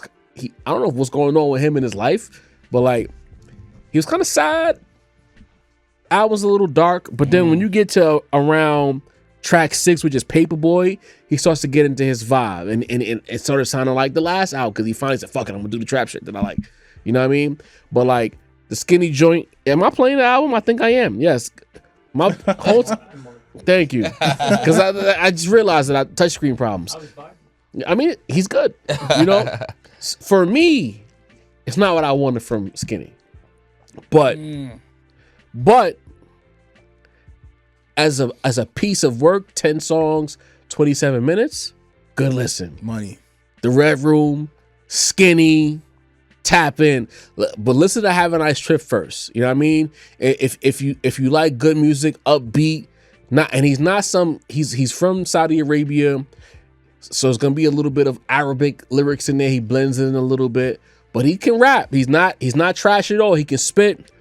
All of his features are real rappers. He had like on Have a Nice Trip, he had a joint with Swiss Beats and French Montana on there as well, because you know French like to do the worldwide shit. He got a joint called Tanam with Fat Money on Have a Nice Trip. Fat Money, a West Coast rapper, pretty dope. You know what I mean? Type in with Skinny, bro. Like Skinny's valid. You know what I mean? He popping in the Saudis. You know what I mean? He ain't one of these up and coming guys. Like he's doing okay for himself. Shout out to Skinny, man. You know what I'm saying? That is some rap roundtable lore right there. Hell yeah, for sure. Then there was also this guy, NFL player Max Crosby. He drops a single. Really? And nothing against Max. He's a really good football player. You know, he got traded to the Ravens. Something happened. He didn't pass the physical. He got sent back to the Raiders. So now he's a Raider again. I don't know. I don't know how that works. Once you trade me, I don't want to play for you. Right. Word to Dalton Connect, but I digress. You know what I mean? But he makes his album, and you know, I'm gonna be a bit of a rap snob now. I'm in this chair anyway, right? All of you non-rappers and a lot of you white rappers, Walt, don't kill me. Do it using that double time flow to sound good because you got no bars, so you know the flow is gonna be catchy enough to catch ears. It's 2026. You can't trick us anymore. We're not going for that. You don't got the voice for it. You don't have the cadence for it. You don't have the energy and the natural makeup that makes an elite rapper. You can't double time flow us to death anymore. You can't trick us. You know, let the rappers rap. Rap has been healing itself over the last few years, and we don't need these athletes looking for a quick bag. Because I'm telling you right now, the way these labels are set up, there are no quick bags in rap anymore. Sorry, I hate to break it to you. So take your double time flow, your non-charisma, non-good cadence, non-bar having ass, and stick to the trenches, good fella. You know what I mean? You're one of the best defensive ends in the NFL. We don't want raps from you. You know what I mean? Like, who's your audience, bro? They've been calling him a wigger online. I don't subscribe to that type of shit. Good Jesus. You know what I mean? But you could tell that he probably was always around black people. His whole swag. You can tell by the vibe. You got the cosplay guys who try to pretend to be black, and then you got the guys who probably was never around any white people besides their family. You could tell, yeah. Max Crosby been around black people his whole life. Dante DiVincenzo type niggas. He's the type of guy that says nigga by accident and not race, not as a racist, but he forgot where the fuck he was at. I know. You know what I mean? Real shit. I think it's happened before. No funny. Oh, you forget he's not around his homeboys? Right. Exactly. My bad, exactly. My bad. You know what I mean? That's a different conversation for a different day. But keep the rapping to the rappers, Mr. Crosby. Stick to what you do. You're one of the best at it. You can't trick us. We're okay. All right? And I just wanted to get that off because when I heard the song, because as a sports fan, I'm like, I got to play it.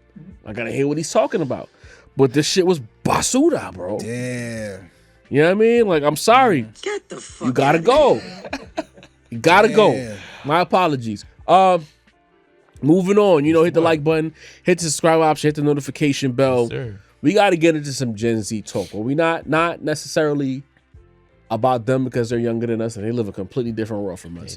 I love our era because we were able to witness a lot of things, whether early on, at the peak of, or in its infancy.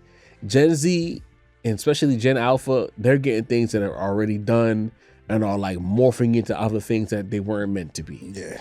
Right?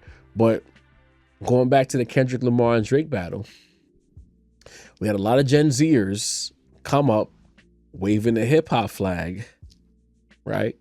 Having conversations, telling people that, or artists that they're not hip hop, or fans that they're not hip hop, things of that nature, things that I think we can say as fully vested hip hoppers, but they're not doing the knowledge. They being Gen Z, you know. Shout out to our guy Jalopy. He changed his name.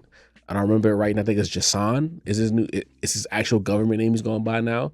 But he was one of them who had a moment where he was on stream and he realized that the Don DeMarco sound, that's Jay-Z's voice that the battle rappers use, he didn't know that was Jay-Z. In fact, he was just at 28 years old, was just listening to Reasonable Doubt for the first time. There's another content creator, I forget his name right now, not important because it's not about slander. It's just about noticing something. Noticing, word to Mase. Hashtag. Homie playing Keep It Thorough for the first time. Screaming hip hop and not knowing that Keep It Thorough was a Jay-Z diss. You know? Never heard the song, didn't know it was a diss. So I guess my question to the panel would be, should Gen Z, or Gen Zers I should say, do a better job of knowing their history when it comes to hip hop if they're gonna wave the hip hop flag? Mesito, your thoughts? It's a loaded question. It's a loaded question. I know. I'm sorry. I'm gonna say yes. They should. They should. But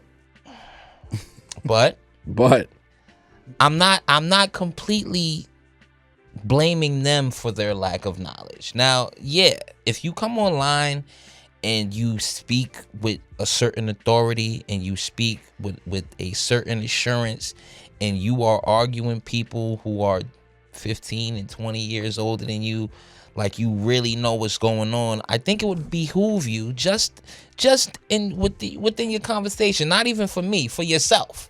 I think it would behoove you to know what you're talking about, right?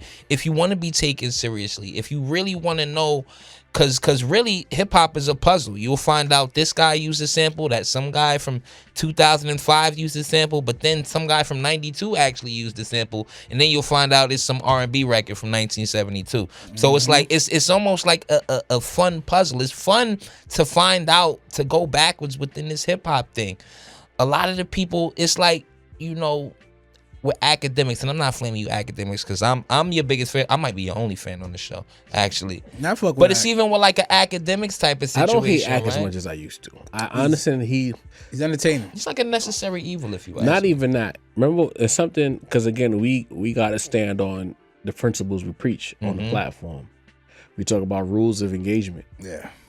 In this day and age, in the rules of how academics navigates and how the internet works, he's mastered the game. Mastered the game. Even if he does say a lot of bullshit, he's mastered the game. So I can say he says bullshit, but give respect to where, as the rules go, you can't fuck with him. You can't. And if you're the type like me to be able to non-personalize it and take away the gems from even the things you don't like, you might actually fuck with this shit academics folks.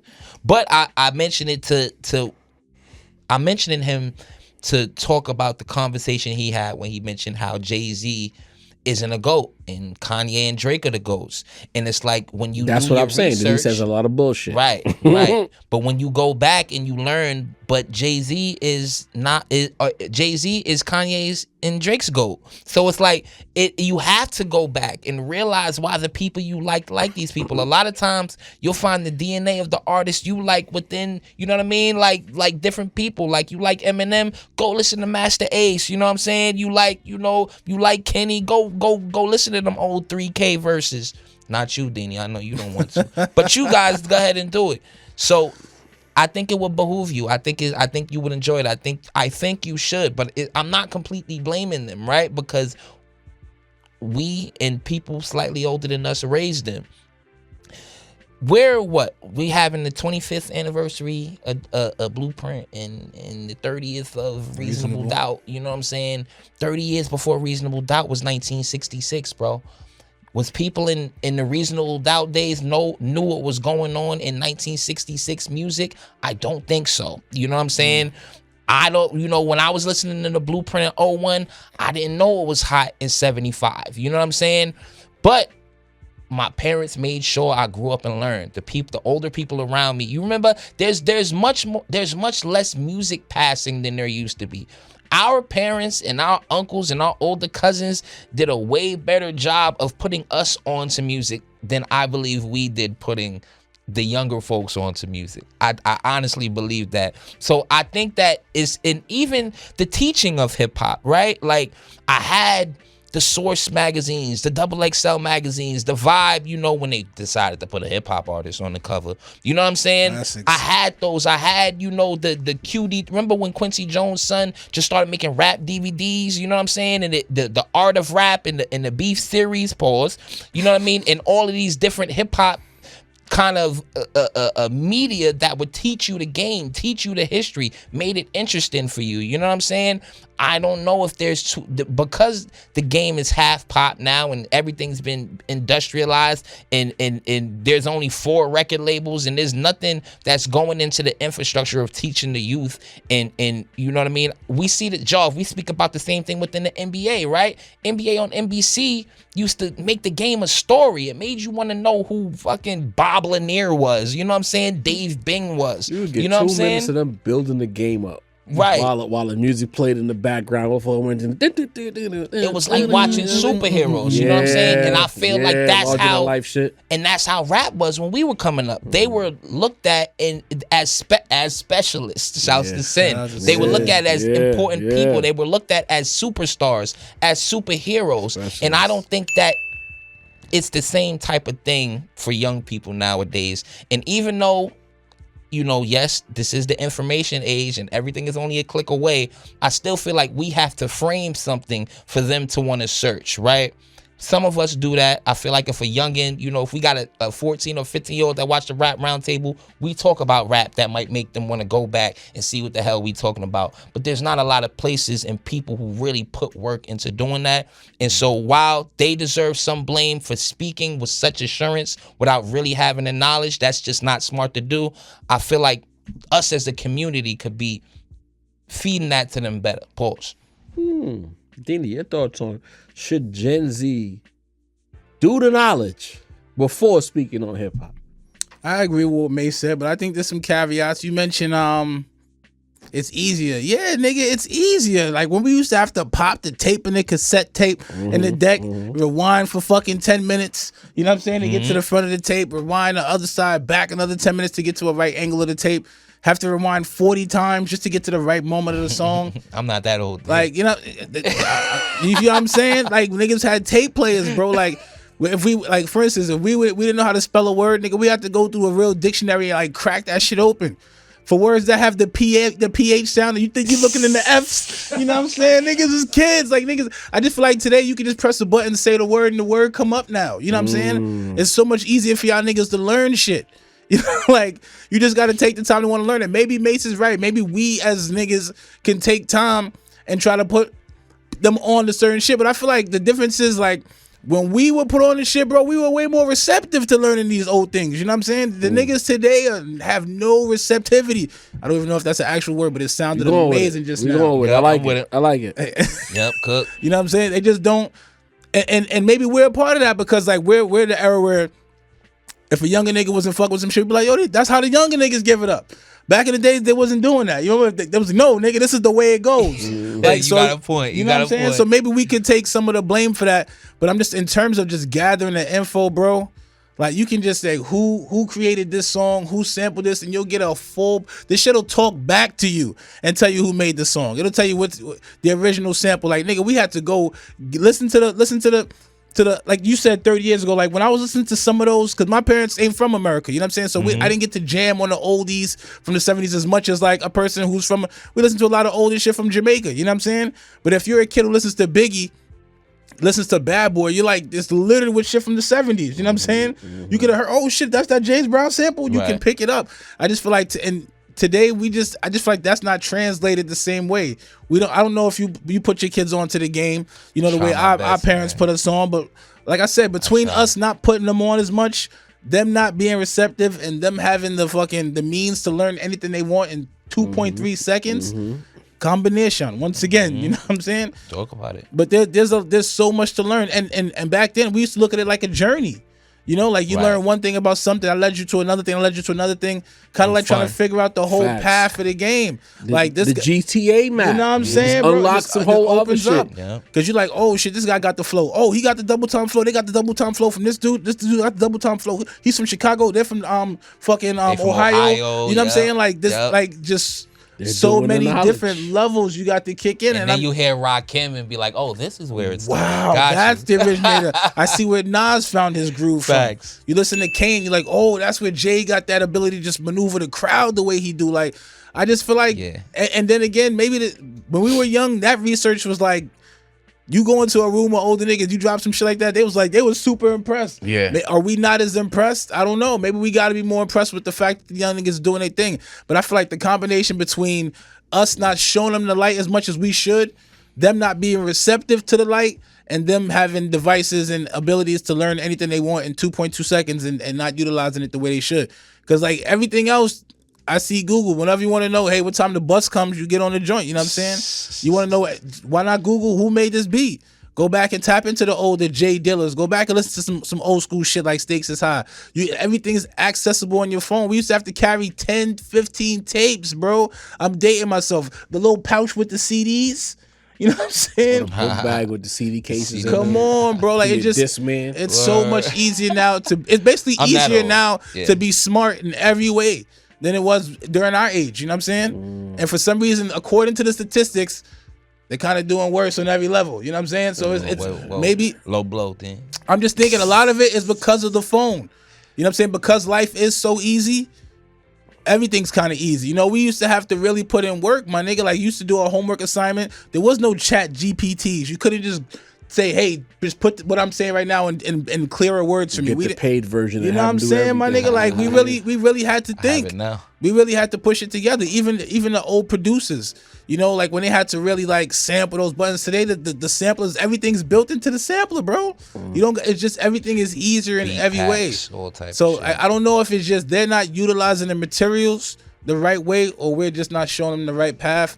And if we are showing them the right path, will they be receptive to seeing the right path? Also, as a young nigga, when I was at the time, who the fuck to say these niggas got the right path? That's the thing about being a young nigga, you know? Like, right. Your path is your path. So because cook John. No, I'm not. I was gonna say that to be honest, the young thing is to rebel against anything older people liked. You know what I mean? No matter what it was. You feel me? So that it might just be their internal rebellion against what we know they need to be listening to. But how you feeling about it, y'all?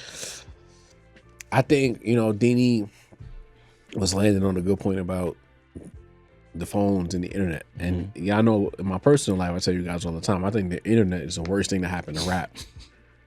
Specifically, I know to me the entire music business for sure, but that's not my concern. But when it comes to the business of rap, the art form that is rap, the culture that is hip hop, the internet is the worst thing to happen. And I think that a lot of the easiness that Dini speaks to, that Dini speaks to the fact that the internet has its pros and its cons. The internet has opened doors for artists to run through and make livelihoods. But at the same time, it has diluted the landscape because too many niggas use the internet to run through these doors. Yeah. But that's not the point here.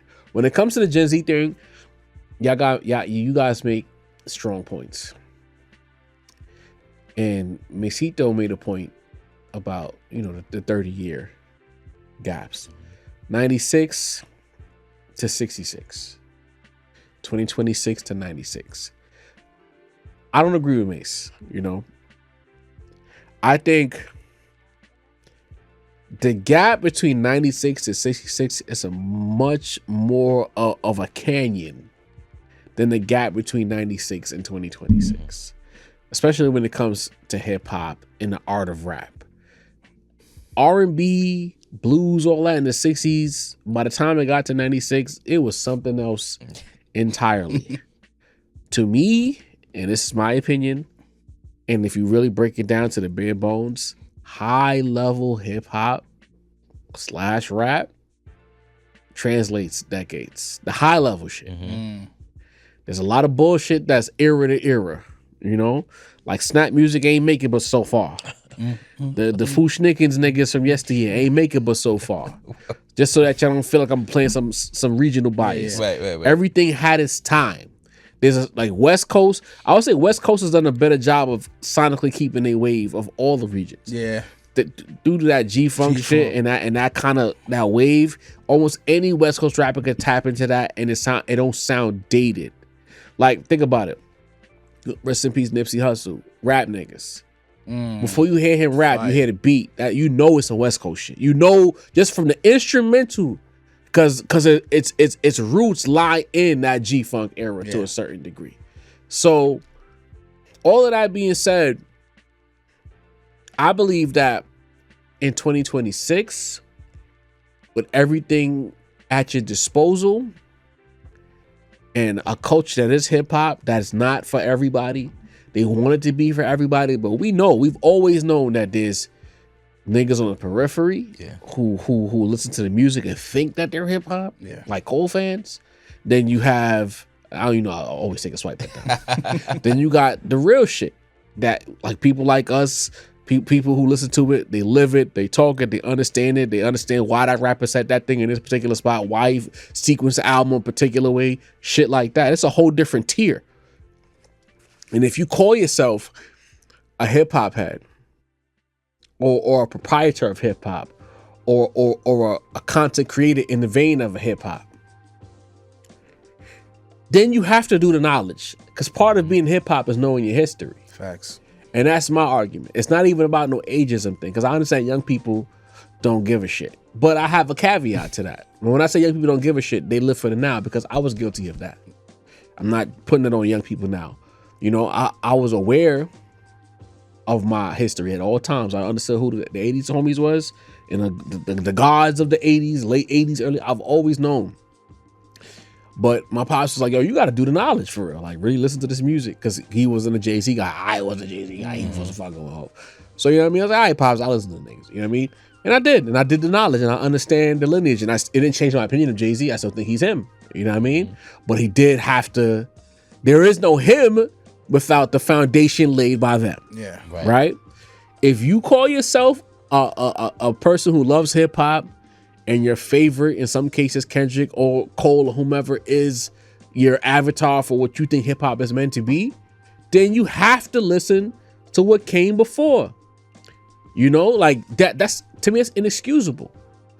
Only because I make a few references. In sports, you call yourself a hoop fan. You love Bron, you love Kobe, you love MJ. You still got to sit down and watch Showtime Lakers. NBA TV always got that shit on. You do the sports fans do the knowledge. Hardwood Classic games. Right. They don't play the ageism card that crazy.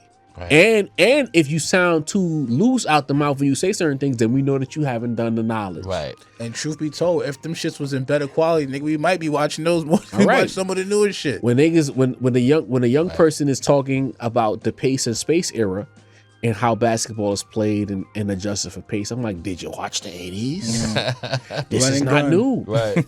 That's why you have an old head like us. It's not about the pace. It's about the quality of the game. It's different. The pace ain't that much different. But the freedom of movement rule changes the way basketball is played. Them relaxing the gather set rule. Shit that used to be travels and cause fights at parks are now legal. The game has changed, but you'd have to watch the old game to understand how the new game is played. Right. Same way with Kobe fans like myself. And I say, honestly, I can copy and paste Kobe to this area. He don't got to change shit. He would kill your every favorite you got, he would kill. It's not because I'm a fan, it's because the rules are different. My favorite player was getting double, tripled, and quadruple teamed. Still killing. Now, and it was hard doubles. Right. Hard triples. They were on his body. The way spacing is set up now, you can't do that. You could send 1.5. You have a double team with a helper. And the thing is, most guards now are so smart to where once the double comes, they go away from the double. That's where the helper comes in. Then there's different unique rotations. There's a lot of matchup zones being played in the NBA right now where the rotations are unique. Boom. You put Kobe in that situation, he's going to average 40 because you can't get on his body. So all them bad shots he used to take, you don't got to take them no more. Good shots now, yeah. You know what I mean? Going back to rap. Hand checking, none of that. Going back to rap, if you're screaming hip hop and you're talking about lyrical dexterity and artistic levels, there shouldn't be some young person just listening to Illmatic, just listening to Reasonable. You should have been doing the knowledge, because at the end of the day, your favorites did the knowledge. They studied these guys to get to Shogun or chasing the Shogun level. Facts. Same way Hov had to study a King. Nas studied a Rakim. G-Rap. All elite or godlike rappers do the knowledge because they take inspiration from their forefathers. You as a fan can't get on a microphone and get in front of a camera and not do the same knowledge your favorites did and then call yourself a purveyor of hip-hop. What do you know? You. Yeah. You know. What do you know? And that's my point. And it's like, to Masito's point about the 30-year gap, that's a strong point. You know what I mean? When I say I disagree, it's because I'm looking at it from the opposite lens. 30 years ago, I didn't have Google in 96. Talk. You know what I had? I had Light FM. My grandmom's listening to ABBA and all the disco era Dancing shit. Queen and shit. All the fucking R&B shit. Diana Ross, to name a few. I just can't name off everybody. I'm not good with names, guys. I don't know if y'all know that about me by now. I'm terrible with names. I don't forget faces, but I suck at names. But all the icons you can imagine, I heard it growing up. Because every Sunday, my grandma's put that Light FM on. Bee Gees, ABBA, Michael Jackson, Diana Ross, you name it. Some of the country shit, I understood it. She played it. You know what I mean? That was my internet. The shit that she was partying to. You know what I mean?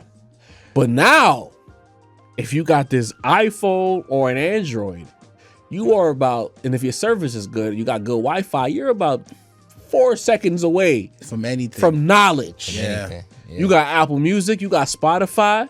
YouTube. 5 seconds away from knowledge. Entire discography with what you type in that artist's name, the whole catalog is there. Which is playlists there. With playlists with hits, side quests, hits, features, and album discography. And similar artists. All that do the knowledge. It's very easy. And this is where again I disagree with Mase. Gen Z, you know what Gen Z likes to do? They like to play gotcha. They like to play diss you. You know how you play gotcha and diss you? The same way you find the music. You search for it. Right. They Google shit. They look it up. And they'll say, oh, this you? Oh, well, you did this back in 1997, right? Research. But you didn't Google the music. You didn't do the knowledge, and you screaming hip hop.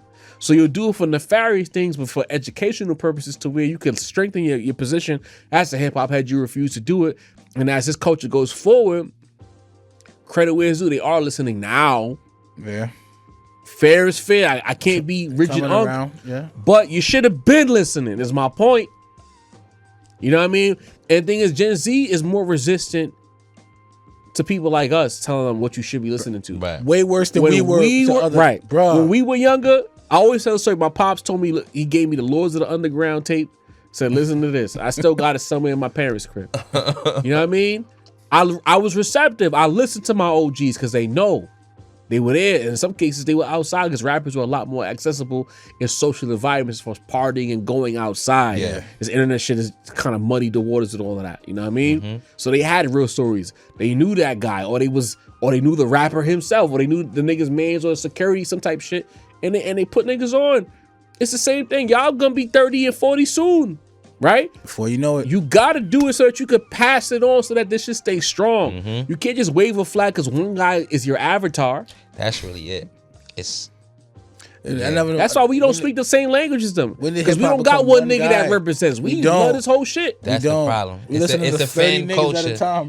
We used to have like our favorite rappers and then our kinda sort of rappers we liked, and then the rapper that got a couple joints we liked. You know what I mean? It used to be such like a multitude of. You used to have a top 20 back in the day. Nigga listening to Jay-Z, bounce from Jay-Z to Nas, from Nas to Mase, from Mase to fucking Cormega and them, from Cormega to fucking Capone and Noriega. Like, it was just so many niggas that were nice. Master P type shit. Some Dr. Dre, UGK, Snoop, West Side Connect, The Firm. We had options. UGK. It's really not like that nowadays. It's one person. One or two. That's niggas. That's really why the streaming. A big three, basically. That's all it is now. So it's like, do the knowledge. I'm not here to judge, but what I'm saying is, do the knowledge. And if you see you got your little relatives, they 11, 12, and they have an affinity for it, inform them too. Keep this shit tight. That's how the purity gets diluted, because niggas, especially in that particular city, Atlanta. They never do the knowledge, and they lost the plot, and it was a money grab. I'm calling it what it is. As we continue to reset, you have to inform yourself so you know what's going on. OG Atlanta niggas knew what was going on. But at a certain point, that city lost the plot and they was chasing bags and they was making bullshit music. I'm sorry. It's truth. But now that if y'all want to get in this high art, high quality shit and have big opinions and be in comment sections arguing with niggas like us, you got to know what the fuck you talking about. And if you don't know, and the thing is, it only takes about 1 or 2 responses for niggas like us to figure out that you don't know. You know what I mean? So make sure that you know what I mean? And I just stop arguing with you. I ain't Facts. Hold you. I never started. And don't be afraid to say you don't know or ask. You know what I mean? It goes a long way towards building. That's another thing too. Like we didn't have that shame. Right. Like today, there's a shame we in wanted not to knowing, chase the info. You know? It was something. We love the booklets and the CD case. Man. It was something invigorating about finding a new rapper with a new style that you never heard of, and like that used to be fun. Like, yo, I just discovered Big L, bro. You know what I'm saying? I just discovered Twister. You know what I mean? Like that used to be fun. Imagine being 14, 15, you hearing Cannabis, you hearing Shine, and it's just like these niggas don't sound like what I was listening to previously. Right? Like, you know what come I mean? on. I even take it funny and then back. You throwing some Ghetto Boys, and you like, yo, the first time I heard Lil Baby was mad refreshing. You know what I'm saying? Like, whoa, what's this? Bag. Same thing. It was all of a sudden. That's the first time I heard some modern artists like that. We speak about Pop Smoke. The first time you heard Pop Smoke voice, you were like, yo, I wasn't even like listening for real, but I'm like, because Masito could tell you, I was always anti young person with rap for a very long time, bro. Because I feel like because again, I draw the line at hip hop. I want this shit to be qualitative. You know what I mean? I can't say the word right now, but it's like I heard pop shit and I heard it in passing. I'm like, I didn't have this urge to turn it off. Cause I be wanting to turn shit off quick. I give you about the first 4 bars of the verse, and you knew it was young music when you heard it. And I turned it off. And when I heard "Welcome to the Party," I'm like, "This is alright." It felt like hip hop. Now Pop is a street nigga, full on crip, outside, whatever. And he was drilling. The Alpha songs before he went viral, he was doing the same shit that we talked about with Glasses. Yeah, you know what I mean. But "Welcome to the Party," I'm like, this felt like something. Zeddy Will. Feels like something. Right. Yeah. This is different. Talk about it. You know what I mean? King Bimo, you talked about him. That's different. Got some heat on him, man. All right. Got some heat. All right. We just had the homie Chuck Cash on here. Shout out to Chuck. We got a vibe Big to Harlem. him. You know what I mean? Fergie Baby. Like there's differences. And thing is, we know it because we were birthed in it and we were raised it and we understand these guys are different. Right. All the way back to Rome Streets when we was like, we got to get Rome on the show. Before we even know we could get Rome. Getting Rome on the show the first time was a cold email sent to his manager, just hoping he would say yes. You know what I mean? And it worked out. And it's a small world, right? You know what I mean? Small world. So it's just like, get that feeling that we can fuck with you. Like Lil Baby, before he became formulaic, he was a favorite of ours. You know what I mean? Because he was cooking, but then we realized certain things wasn't him. Yeah, it is what it is. One trick pony, man. Yeah, it's tough. But we gotta move on. We can lament on that all the time. We just want the young people to continue doing the knowledge and staying and maintaining certain equity in hip hop, so that or in a certain level of ethical energy to where the next generation will pick up that baton and keep it going. That's how culture stays and stands the test of time. But we gotta move on. The state of hip hop media. Hit the like button. Hit the subscribe option.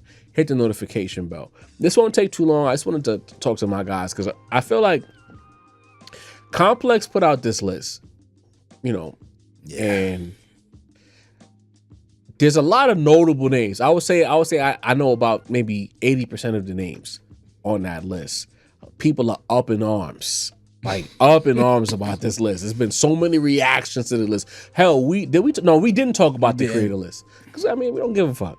I don't care about the list personally. Shout out to Act. But I do, I would argue is I think Button should be number 1. I think Button year over year is the number 1 hip hop platform because he's the closest one to keeping it hip hop. He's not clout chasing with his platform. He talks about the music. They play songs that they listen to right now. They play some new shit.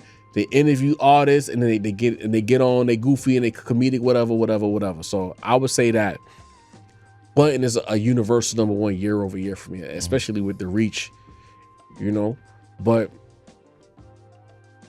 I think that the phrase hip hop media is getting bastardized the same way hip hop music is getting bastardized.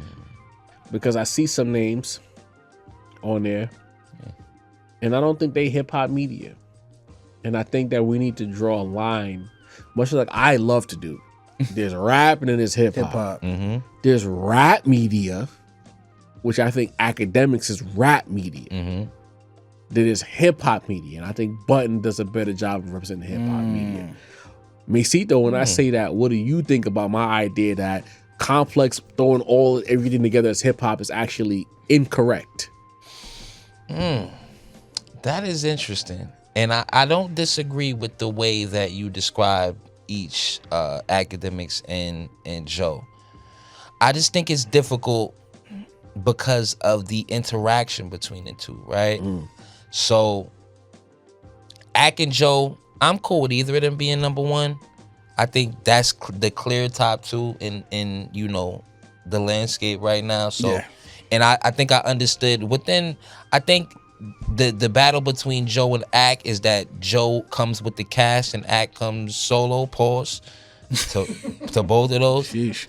And so I think that's why academics seems a little. That's why academics can seem on Joe's level, because Joe let other people talk for 60% of the time on his show. If Joe was just talking all day at you like Ak, I think it would kind of be clear who's number one. Copy. But with the way it is, I feel like they are equal because of that.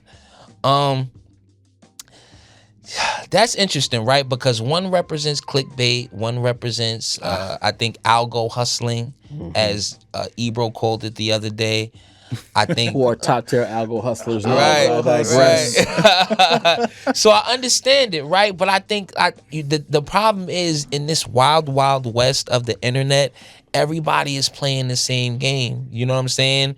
So it's hard to separate because we're all going after the same audience, or let me not say we all have the same goal. Yeah, we all have the same goal. We all want the clicks, we all want the views, we all want the subs. You know what I'm saying? We all are talking about the same thing at the end of the day. You know, I think if more people kept it hip hop, then we could do that. But you know, even the hip hoppers want to chatty patty these days. You know what I'm saying? That's the game. You know what I mean? That's just the game. So while I do think that there are some very questionable names on this list, and I think Complex, that's part of their the confusion game that they played, because they literally have Twitter pages up here who we don't even know is behind the Twitter page. Kirko, I'm talking to you, bro. So it's like they muddied it up a lot. You know what I mean? I think they could have made it a little bit more clear for us. You know what I mean? Like just a person in your platform. You know what I mean? That's what I think it should represent. It shouldn't represent, you know, Twitter pages or, you know, places where you go freestyle. No, you can have a platform page, you can have a Twitter page, you can have a personality page.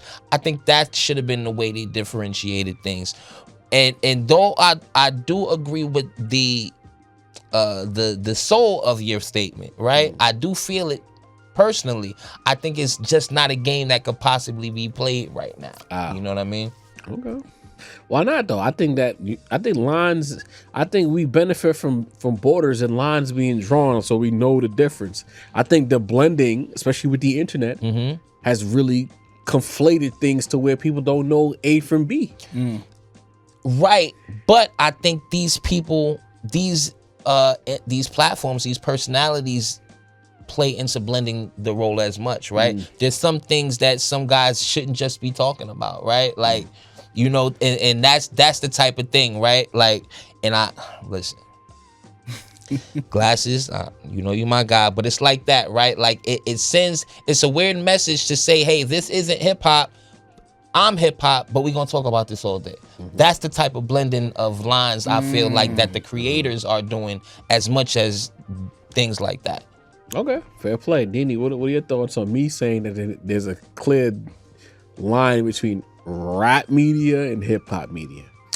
I agree with it, but as I'm looking at this list, I'm like, what do all these guys have in common to me? You know, I think it's the engagement. Okay. Like, say what you want about Act, man. Act be on stream for like 6 hours, man, and be having like thousands of people in there fully engaged, locked in.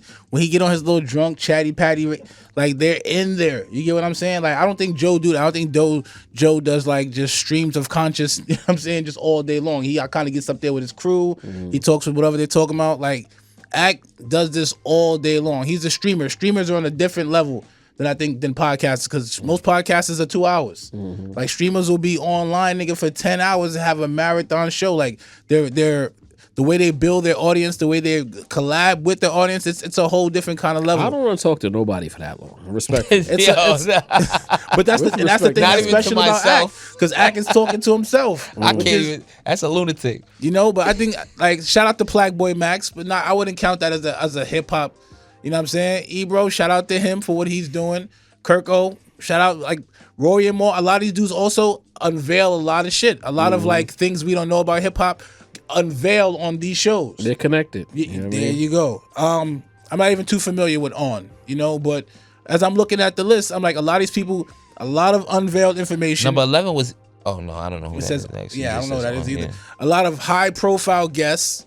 You know, a lot of like viral builds, you know, which I can't take away from that. Anthony Fantano, he's kind of lit. You know, like, in terms of this, it's crazy to see him on the list, but he's lit. You know, I don't even think Ebro should be number 9, to be honest. But, like, do you think that Ebro's number 9? I didn't even see that. Yeah, Ebro was number 9. He is not a top 10 player. You see what I'm saying? Rosenberg didn't make the list. Nah, but I think a lot of these guys, they are contributing. I was looking for Ebro and Rosenberg. I missed Ebro. That's why I said in the group chat he ain't make the list, because I was looking for the platform. Copy. And if you see Vlad going viral for all this shit with Aries Spears, 6ix9ine, and academics like these, it's a clout list. Yeah, you know, like, it is. Because there's a lot of people out here doing good work, man. Saying. Where's the company man at? Where's the real hip hop talks at? You know what I'm saying? I don't see that shit. Where we at? Fuck. Like, shit, like, you know what I'm saying? We been talking up here. Where we at? Fuck. Like, shout out to these shit. Yo, shout out to these dudes. All these dudes is official in their own right. We all know what Charlamagne do. You know what I'm saying? All these dudes is official in their own right. But, like, shout out to Kiss and Fat Joe. They one of the 100 episodes. Shout out to them boys. Shout out to my nigga T Marcus. Shout out to Feed. Feed was actually at the 100th anniversary show. I was in the live with him and Spanish Ren. But yeah, like, a lot of these dudes are doing great work. I'm not taking that away from them. But as the list gets lower, I say around after Kirko. Kirko's not really, but he's very informative. Say what you want about him. If it's a him, who knows? They are very informative. It could be, you know, but like that's why I think they set themselves apart. I think it's engagement. It's the ability to keep your people locked in. Because you know how, like, Complex do the music list where it's like they put out a bunch of, but it's like between lyrics, fandom, all the other shit. I think it's just a combination of a lot of things, and these are the dudes checking the boxes. You know, you guys are not wrong. I'm not even here to disagree with y'all, but I think in this era, it's a lot about who Complex believe are the tastemakers, most powerful. That's in what the space. So I'm just gonna tell you the people that I'm looking at. I got the list right in front of me. I'm just gonna tell you who I think don't belong on this list. Who doesn't belong on the list? Right. Copy. Or I should say, rap media, or don't belong outright. Cook. Okay. DJ Vlad does not belong on the list. I think he's just talk entertainment media. Conversation. Right. Because he leans it. He gets the rappers when he need clicks, and they want to gossip on the platform. Comedians, gangbangers. Right. But if you got an album coming out, are you going to Vlad? No. Do rappers with albums coming out go to Vlad, or do niggas who had careers go to Vlad? You know what I mean? Vlad is a talk. He does like digital talk radio to me. He's not rap or hip hop. I'm taking him out. He don't belong there. Ain't nothing hip hop about Vlad to me. When's the last time Vlad DJ'd anywhere?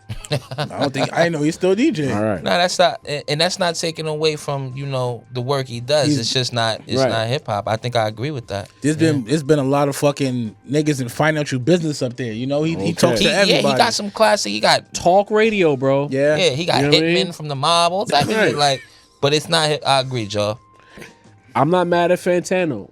A lot of his stuff and a lot of his ideology leans hip hop. He likes hip hop. The rappers he likes and the rappers he gives good scores to usually lean heavily hip hop. So I'll leave him in there. You know what I mean? Kirko is a question mark because I don't know who Kirko is or what Kirko is. You know what I mean? Right. So he ain't there. Black Boy Max is not hip hop to me.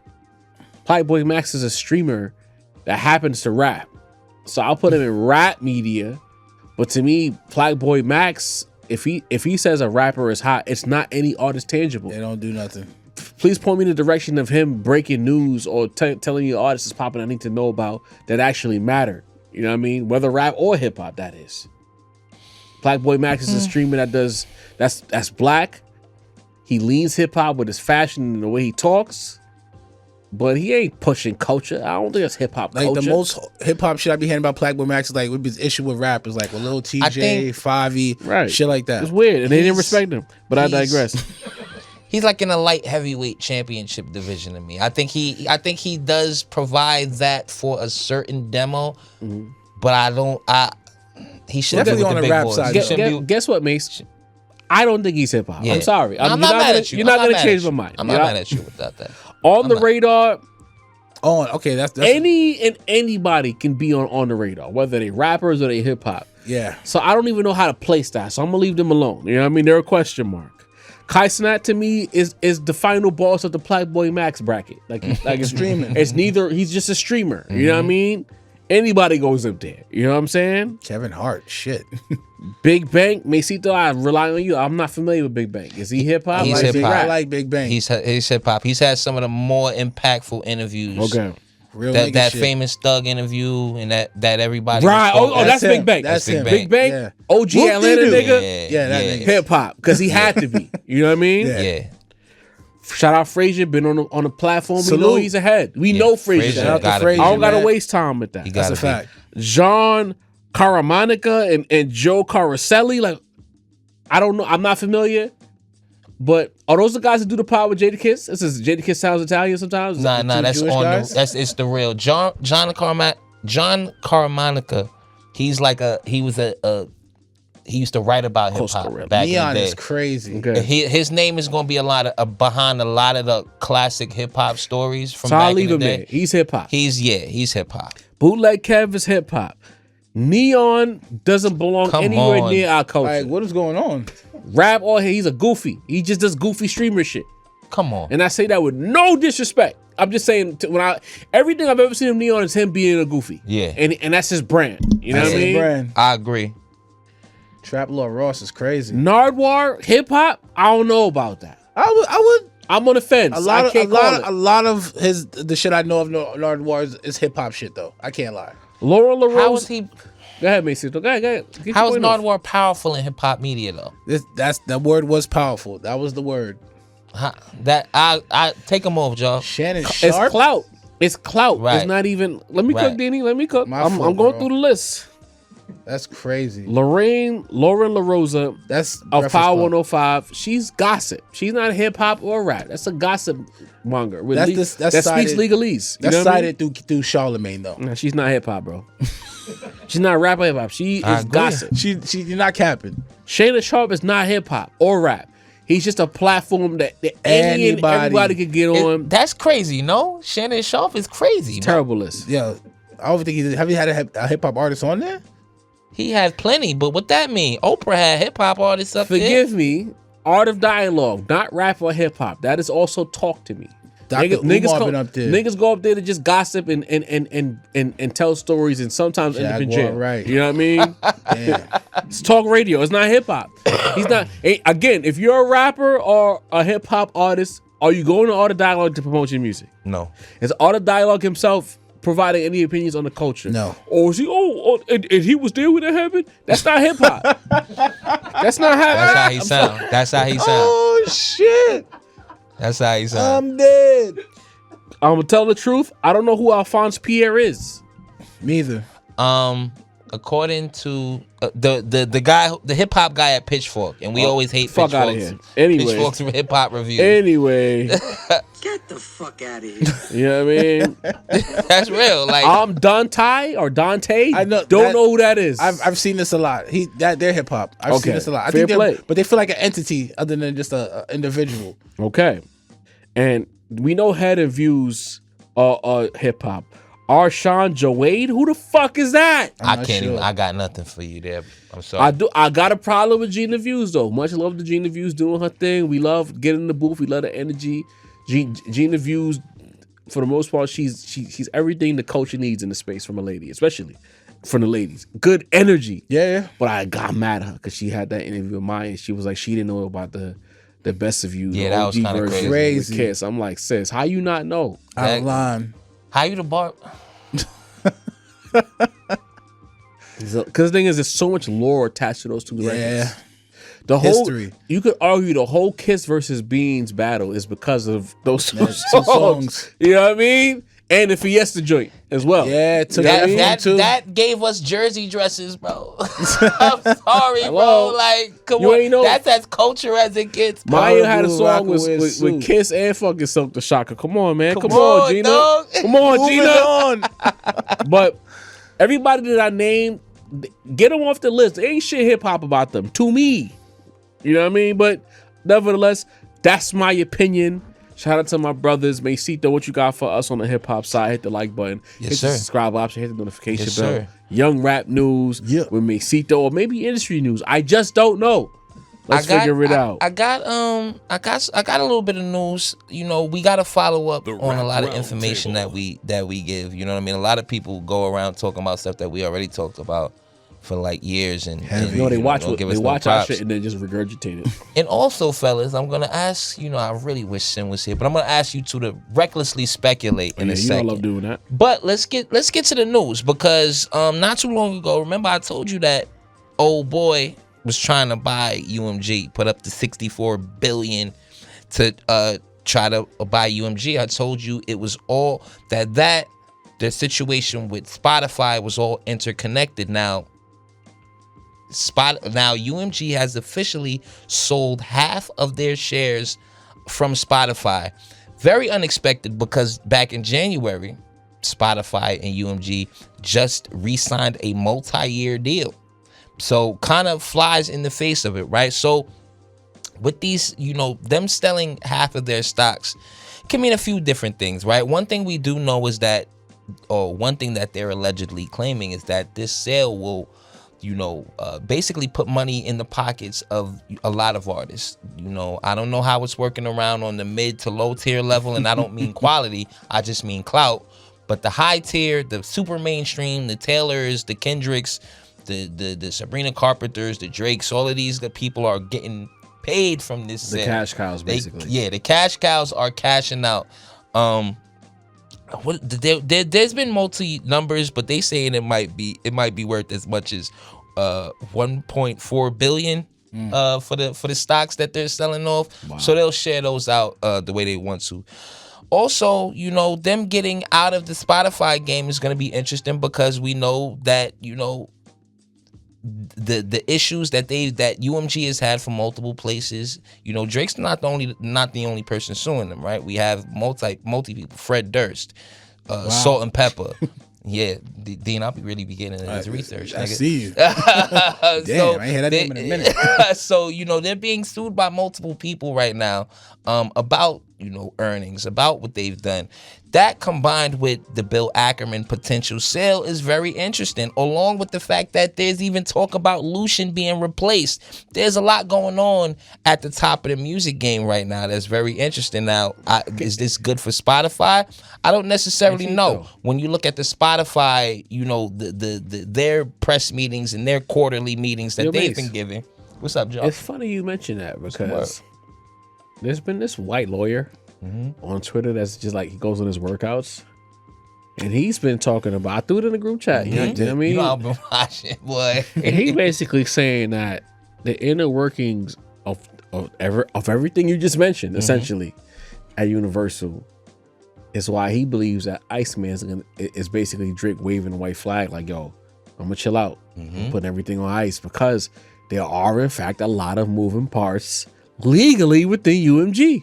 A lot of moving parts right now. And the fact that they're getting out of the Spotify game is interesting, because you know they've bought these AI patents. If you watch what Spotify has going on, the last, let's say, year and a half or so, Spotify is kind of topped out with their subscriptions, with their subscription buys, with there's basically Spotify is basically admitting that there's not many people left to buy Spotify. You know what I mean? So their financial situation is interesting as well. Dry. Right. So like you say, Jarv, that's very interesting because are we gonna get to a is Spotify the white flag? Was he really just trying to get a bigger check out of UMG this whole time? We're monitoring all of this. We're very interested, but like I always tell you, there's more. This is to be continued. There's always more to this story. Yeah. But if you ask me, I'm predicting. I wasn't sure about that UMG sale, but with this Spotify stock sale, I really believe that UMG might get sold, like they said. I think that's where we're headed with all of it. And then if that changes, it's going to be interesting because Lucian's going to get replaced. I don't think his son will get replaced, but I do think Lucian will get replaced. So a very interesting situation right now. UMG, Spotify, y'all be thinking the Drake thing is the most interesting. They got way more interesting stuff going above Drake's head, above that whole thing. Like, super interesting stuff. Now, since this is, Iceman week, you know what I mean? You said he's on vacation. I thought Sin got a cold. You know what I mean? It is Iceman season. It's cold outside. It's cold outside. It's a cold May, guys. It's a cold winter. I'm sorry. You see the Tims. It's a cold May. It's Iceman season, okay? Yo, Sid hates this episode. So I think that since we here, we might as well recklessly speculate. Iceman first week. What y'all got on it? What Iceman going first week? Dean, what's up, man? I say at least 350 racks, man. 350K first week? Yeah, man. Okay. GNX went 325. You think it's gonna sell more than GNX? Even off the hate, the spins, maybe not the second week, but off the hate, the first week. Yeah. Copy. Me? Listen, bruh. You wildin' with it? I'm going 600. Wow. Going 600. That's my prediction. Wow. Iceman with the comeback of the century. Oh shit. I think we going 600, man. Jarv, am I bugging with, you've been bringing like some actual, knowledge to this. I just been kind of wilding over here. What you got, man? I feel like Joker. 600. 600. Six of them, man. I got Iceman right now. Just even the niggas who not listening. Allegedly. You know what I mean? But they gonna listen.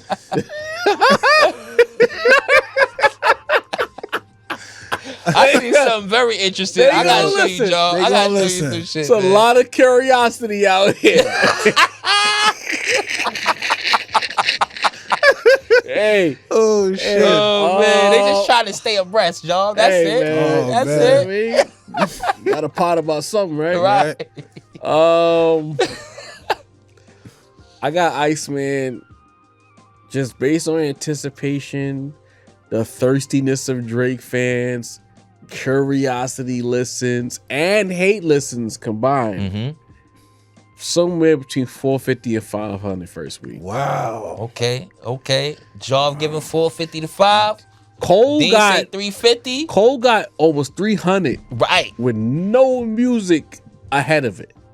And no music on it to support it being that big of a right. The album mid, nigga. now the biggest pop star not named Benito coming off the most controversial era of his career is dropping. This 450 and 500. Redemption is at hand. Well, see, I mean, the redemption will be in the music. We're not those guys who say the numbers redeem them. Right. You know what I mean? Right. That part. You know what I mean? Listen, real shit. Might be. Hey, I'll admit man, it. If I think it's trash, I'm gonna come up. I'm not going. Nobody gonna cap. We can talk like this because we call shit what it is when the time is right. Right. You know what I mean? Niggas be wanting us to choose a side and we refuse to. You know what I mean? That's we call it what it is. The old fan bases be like, why won't you agree with me? No. This is not a Greek cast. It's a podcast. More Kendrick fans follow me on Twitter than Drake fans. How about that? Ain't that some shit? That's some shit. So Mase got 6. That's a crazy number. Six, They're bugging the fuck out. I'm going 6, man. I think all the fuckery that could possibly happen is going to happen, bro. He going to be selling them shit on Amazon. He going to be doing all type of shit, man. Six is a lot, bro. Have Bezos bringing ICEMAN to your door, bro. When the last time a rapper did something that big? Drake, right? Like Drake was the last one to do that big. Last one. How much I think was that? CLB, right? Was 613? Yeah, CLB was something stupid. And that was the Kanye week. You know, it was like the buzz was crazy that week. Yeah. 600 is heavy. And then you said 300. And remember the Billboard rules changed back in officially in February. The numbers, which makes it even more tangible. Boom. Streams count for more now. On demand, paid subscriber streams, not the free tier. So niggas like me that spend like whatever a month on Apple Music, they counting them shits. Yeah, we valid. Apple Music only got a paid tier. Like, you're right. Ain't shit free about the first 3 months maybe when you buy an Apple Watch. Ain't shit free about Apple Music, boy. Maybe your auntie on the family plan. Shit. You feel me? That's it. Scheduled program. Basically, you got any more? Nah, that's it. That's it this week. That's it. All right, man. Good to have the Mase Tito segment back. Let's get to the mailbag. Let's speed run the mailbag. Salute. Okay. So we got Godspeed. Oh, I see that name on 9914 speaking on our Bill with Glasses Malone. Okay. He says, always loved the competitive energy on the pod.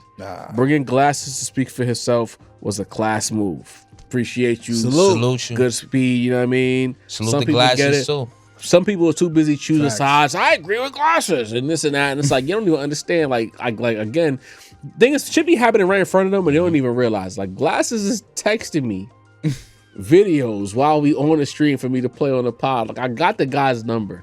You know what I mean? Like, I'm not pressed about on a personal level what he said or the grandstanding with Mase or whatever. I just felt the way. And I said, what better way to talk about it than on the pod? It ain't about yelling at the nigga and making a show out of it. I'm not Skip Bayless. You know what I mean? It's just a matter of my turn. That's the homie. And sometimes homies can see things differently. Facts. Y'all choosing a side or y'all missing the point. These are homies from coast to coast. And Glasses himself told you multiple times on the same stream that this is the homies. And we really fuck with that dude. Like, right. You know what I'm saying? Right. Glasses been fucking with us since we started the pod. Low key. He used to show love on Instagram early on, bro. Glasses, man. You know it's love. You know what I mean? Glasses is a real one, man. So it's like. Salute. Glasses pulled up. A lot of people was too busy picking sides and not understanding that we can disagree as men and just move on. That's it. And that's all that was taking place there. You know what I mean? So a couple people got banned behind that because they was like wilding in the comments. Fuck out, yeah, bro. You getting banned. Fuck out of here. Yeah. Like, one of them was like, oh, y'all niggas corny for bringing up drill. I'm like, nah, y'all don't listen right. I'm saying Drake is not a threat to hip hop, but if there's a real threat to hip hop, drill is more of a actual active threat than anything Drake could be. That was my point. You know what I mean? And I broke down the point to you so y'all can understand as a person who had both feet on the ground around high school age kids who was either going to jail losing their life. I can speak to that. I wasn't just pulling some shit from the clouds. You know what I'm saying? Me and Jarv talk about that all the time. Often. You know what I mean? All the time. The effects of all of that. Dionel on the same stream says salute y'all. Salute. Apparently Dionel. It's Dionel. Yo, Dionel. Dionel. You put the DYE in there. Shout out to itself. Dionel. Dionel, we rock with you. Was there Nas in this episode, Dionel? No Nas, and he pulled up. There Nas? Okay. Nah, we mentioned his name on the stream, so he pulled up. You know Dionel will pull up too. Oh, right. We did. Salute the homie Dionel. Design 4042 pulled up says, not checked in a while, but watching as always. Great show. I see all sides. I feel Drake attempted murder on hip hop with the lawsuit, but he missed. The attempt is enough, so people should feel away. But I agree with y'all rather than Glasses on the drill shit. The music is leading the way this time. It's not a straight reflection on street life. Exactly. That's it. Best pod on the internet. Appreciate you. That's love. That's one of my favorite compliments. Love that. For sure. Stefano Stubston says, not like us, and let them know was played at my corporate event yesterday. Wow. We all got up and danced to it. So the impact is real. Not like us is not going anywhere. I'll be nice. I'll be nice. On the same stream, Super Tuna 23 says, It has to infuriate dude that Jay wrote Still Dre. He's talking about Dewan and his terrible Jay-Z takes. Listen, you know what I mean? Dewan. I don't like to mention that Jay-Z wrote the best West Coast song of all time. That's but crazy. salute to him for mentioning it, okay? Salute. Shout you know to him, man. Like that. You know what I mean? Shit. I'm just saying. Best West Coast song of all time, man. Cold-blooded. Shout to Brooklyn. That's crazy. That's crazy. Though. That's what makes it so crazy. XKX 072671 says Drake did himself in with the way he handled the loss. He could have just said good games and kept it moving. That's what we've been saying. Yeah. You know what I mean? That was the most essential advice, yeah. AJ Kubia says, glad y'all called out the Dewan dude. He's a known Jay hater. He won't come to debate with y'all because it's harder for him to explain his points about Jay against somebody not in the chat agreeing with him. Woof. Listen, I'm going to be honest, because Dewan, we did extend the invite here. We don't like to talk shit about you. We like to talk shit to your face here at the Rap Roundtable. We didn't even talk shit. We just disagree. Right. We talk shit in the barbershop way. Yeah. You know what I'm saying? But listen, we did extend the invite, and all I saw was a retweet. You know what I'm saying? Wow. I didn't see nothing about I'll come up. Nah, he quote tweeted it and said that niggas misrepresented his point. That's like, it. Niggas like we played your words and responded to your words. Pull you know up what I mean? If that's the case. We can talk about it. Adam Show says the Flow Rider League is killing me. LOL. Appreciate it. That's one of the best you know what I mean? bars ever. I'm not gonna lie. I need a T, bro. Manfred Loris Vry says Jarv is a fucking star. You know, if it's a compliment for me, I'm gonna post it because I don't get many. Niggas hate me. I don't know why, but they don't like me. You know what I'm saying? Talk about it. Love you, Talk about it. They don't like me, Denny. I read Jarv the only one that's actually on TV up here. Okay. Hey, man. All right. Xeno Native 3784 says this rollout has been a major success, but I'm not a Drake fan. Never bought an album, but what he's been doing has me interested. Very interesting. Salute. Wow. Look at that. Non-hater. Objective. Right. Holy moly. And last but not least, Stoner Life 8732 says best podcast in the game. Salute. Best name in the game. Salute to you, Stoner Life. Get your ones up in the chat. You know what I'm saying? We not most popular, most known, best. Quality, nigga. We appreciate you. Love. You know and what it's I'm been saying? that way. I'm gonna be even when it was 500 people watching, it was that way, okay? That's all we saying, man. It ain't nothing personal, it's just business, you know? You dig? But now we are somewhere in New York City. Yeah. Sincere somewhere in the United States. We don't know where he is. But the law must continue. The weather, we thought it was turning, but it's back to that fake spring, early spring, winterish, Brisky. little chilly, little brisk. Mase Tito had on a fucking bubble when he came in here. I got a flannel along with the Sherlin line. You know what I mean? So the weather doesn't know what it wants to be. You know what I mean? But even with that said, hip hop needs to be very defined and very succinct and very clear. And if you disagree with that, we need you too. Get off my lawn. Get off my lawn. No Sincere tonight. So, tonight, Off My Lawn is a combination platter of two individuals. Uh-oh. Dame Dash. Whoa. And Art of Dialogue. Whoa! Wow. Now, Here we go. Now, shout out Dame. Shout out Chuck Cash. Dame Dash did, in fact, repost. He didn't just take out. He made his own video with our shit. Yes, sir. Granted, it was Chuck talking, but he made the video, posted it, Salute to and you. tagged us. A lot of niggas be taking our shit, academics, and not tagging us. You know what I mean? So, salute. Shout out to Dame. So I want to make sure that's clear. This is not an attack at Dame Dash. It's just me, you know, come off the lawn, you know? So, multiple clips yet again. Art of Dialogue, when news is slow, what can he depend on? If it's not Tupac's murders news, Yep. it's Jay-Z news. You know what I mean? Once again, oh shit, the news cycle is slow. Let's get Damon Dash on to talk about Jay-Z. You know it's bad when you're talking about Jay-Z and you're beefing with Cameron at the same time. And Cam, in years past, never missed a chance to take a little shot at Jay. At this point, I'm almost willing to call Cam Rock Nation Cam. Low key. He's been talking very nice. We know Capo is Rock Nation gang, or was at a certain point. Mm-hmm. You know what I mean? So it's an understanding that what I'm looking at just as an observer, a casual observer, it's very interesting to me that the Harlemites have sided with Jay. Crazy. While Dame is on these podcasts talking about Jay. Mos Def is better than Jay. He didn't want to sign Lupe Fiasco because he's jealous. He doesn't want to work with artists. Yeah. Meanwhile, he was the executive producer on Lupe Fiasco's debut album. We got a verse. Part of Lupe Fiasco's anticipation is because he got knighted by Nas. Jay was on Kanye's biggest single at the time. Touch the Sky. What are we talking about? Yeah. You know what I'm saying? So Dame Dash, you got to get off my lawn because the act is tired. We understand, and you know what? As podcasters, I want to make this clear.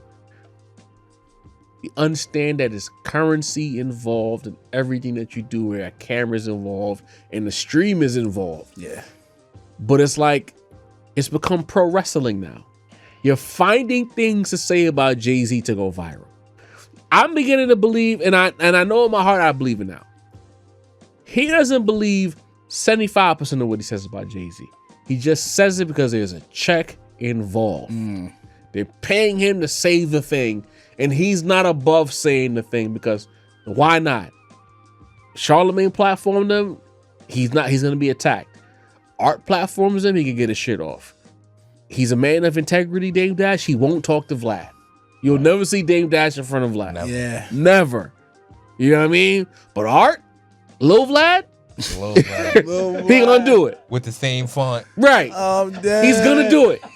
Because Vlad is a black man and he's his own boss. Right. It is what it is. No, I'm just telling you how Dame thinks. I understand. Walt crying over. I understand, bro. So, cut the bullshit, bro. Or Dame, in fact, talk about Capo. Talk about Cam. So leave Jay-Z out of it. Like, it's tired now. DMX didn't respect Jay. But there was years past where you used to be proudly saying that Jay beat X in battles. Niggas ain't listen to Reasonable Doubt. You proudly said that he beat LL in the battle and LL was dissing him on songs. He made a whole diss album. And notice he said we when he said that. He said, oh yeah, we beat him. You notice that? We never rapped a bar in his life. Never. It's we, huh? Who's we, so nigga? Dame Dash, my friend, Get off my lawn. you gotta go because the shtick, the act is tired, and now we just know that Mos Def, Italian job, fish and hot chocolate. Oh my god. Oh man. Nothing against Mos Def. Nothing. One of the best ever. For sure. And maybe he could. But nobody in real time was even thinking about that type of shit. No. Mos Def is somewhere minding his business. His daughter's an artist now. Yeah. She was viral a couple years ago. Yeah. Leave Mos Def alone. Next. Art of Dialogue. Yeah. What is your function exactly? Conjunction junction, what's your function, bro? Your whole platform. Oh shit. And that's why I'm mad at Dame. Your whole platform is just for men and women alike to fucking gossip and tell nefarious stories about other black people. I remember when I first heard the phrase chatty patty, he was on Charlemagne's platform. Mm-hmm. Yep. Talking about what a man does and what a man doesn't do. Now you're here as a man talking about another man on another man's platform. I'm confused. After you said you wouldn't. Art is just here for niggas to expose other black. I can understand he was exposing nefarious people of all races. But Art of Dialogue's platform is problematic to me. Because it's just bringing down successful blacks. Now, the counter argument would be, well, maybe they did some nefarious things and they deserve to be brought down. And I'm like, you know what? Fuck that.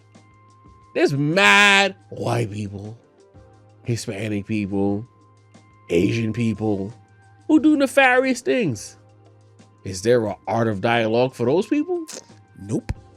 Are they getting millions of views for those people? Nope. So why are we taking down our own?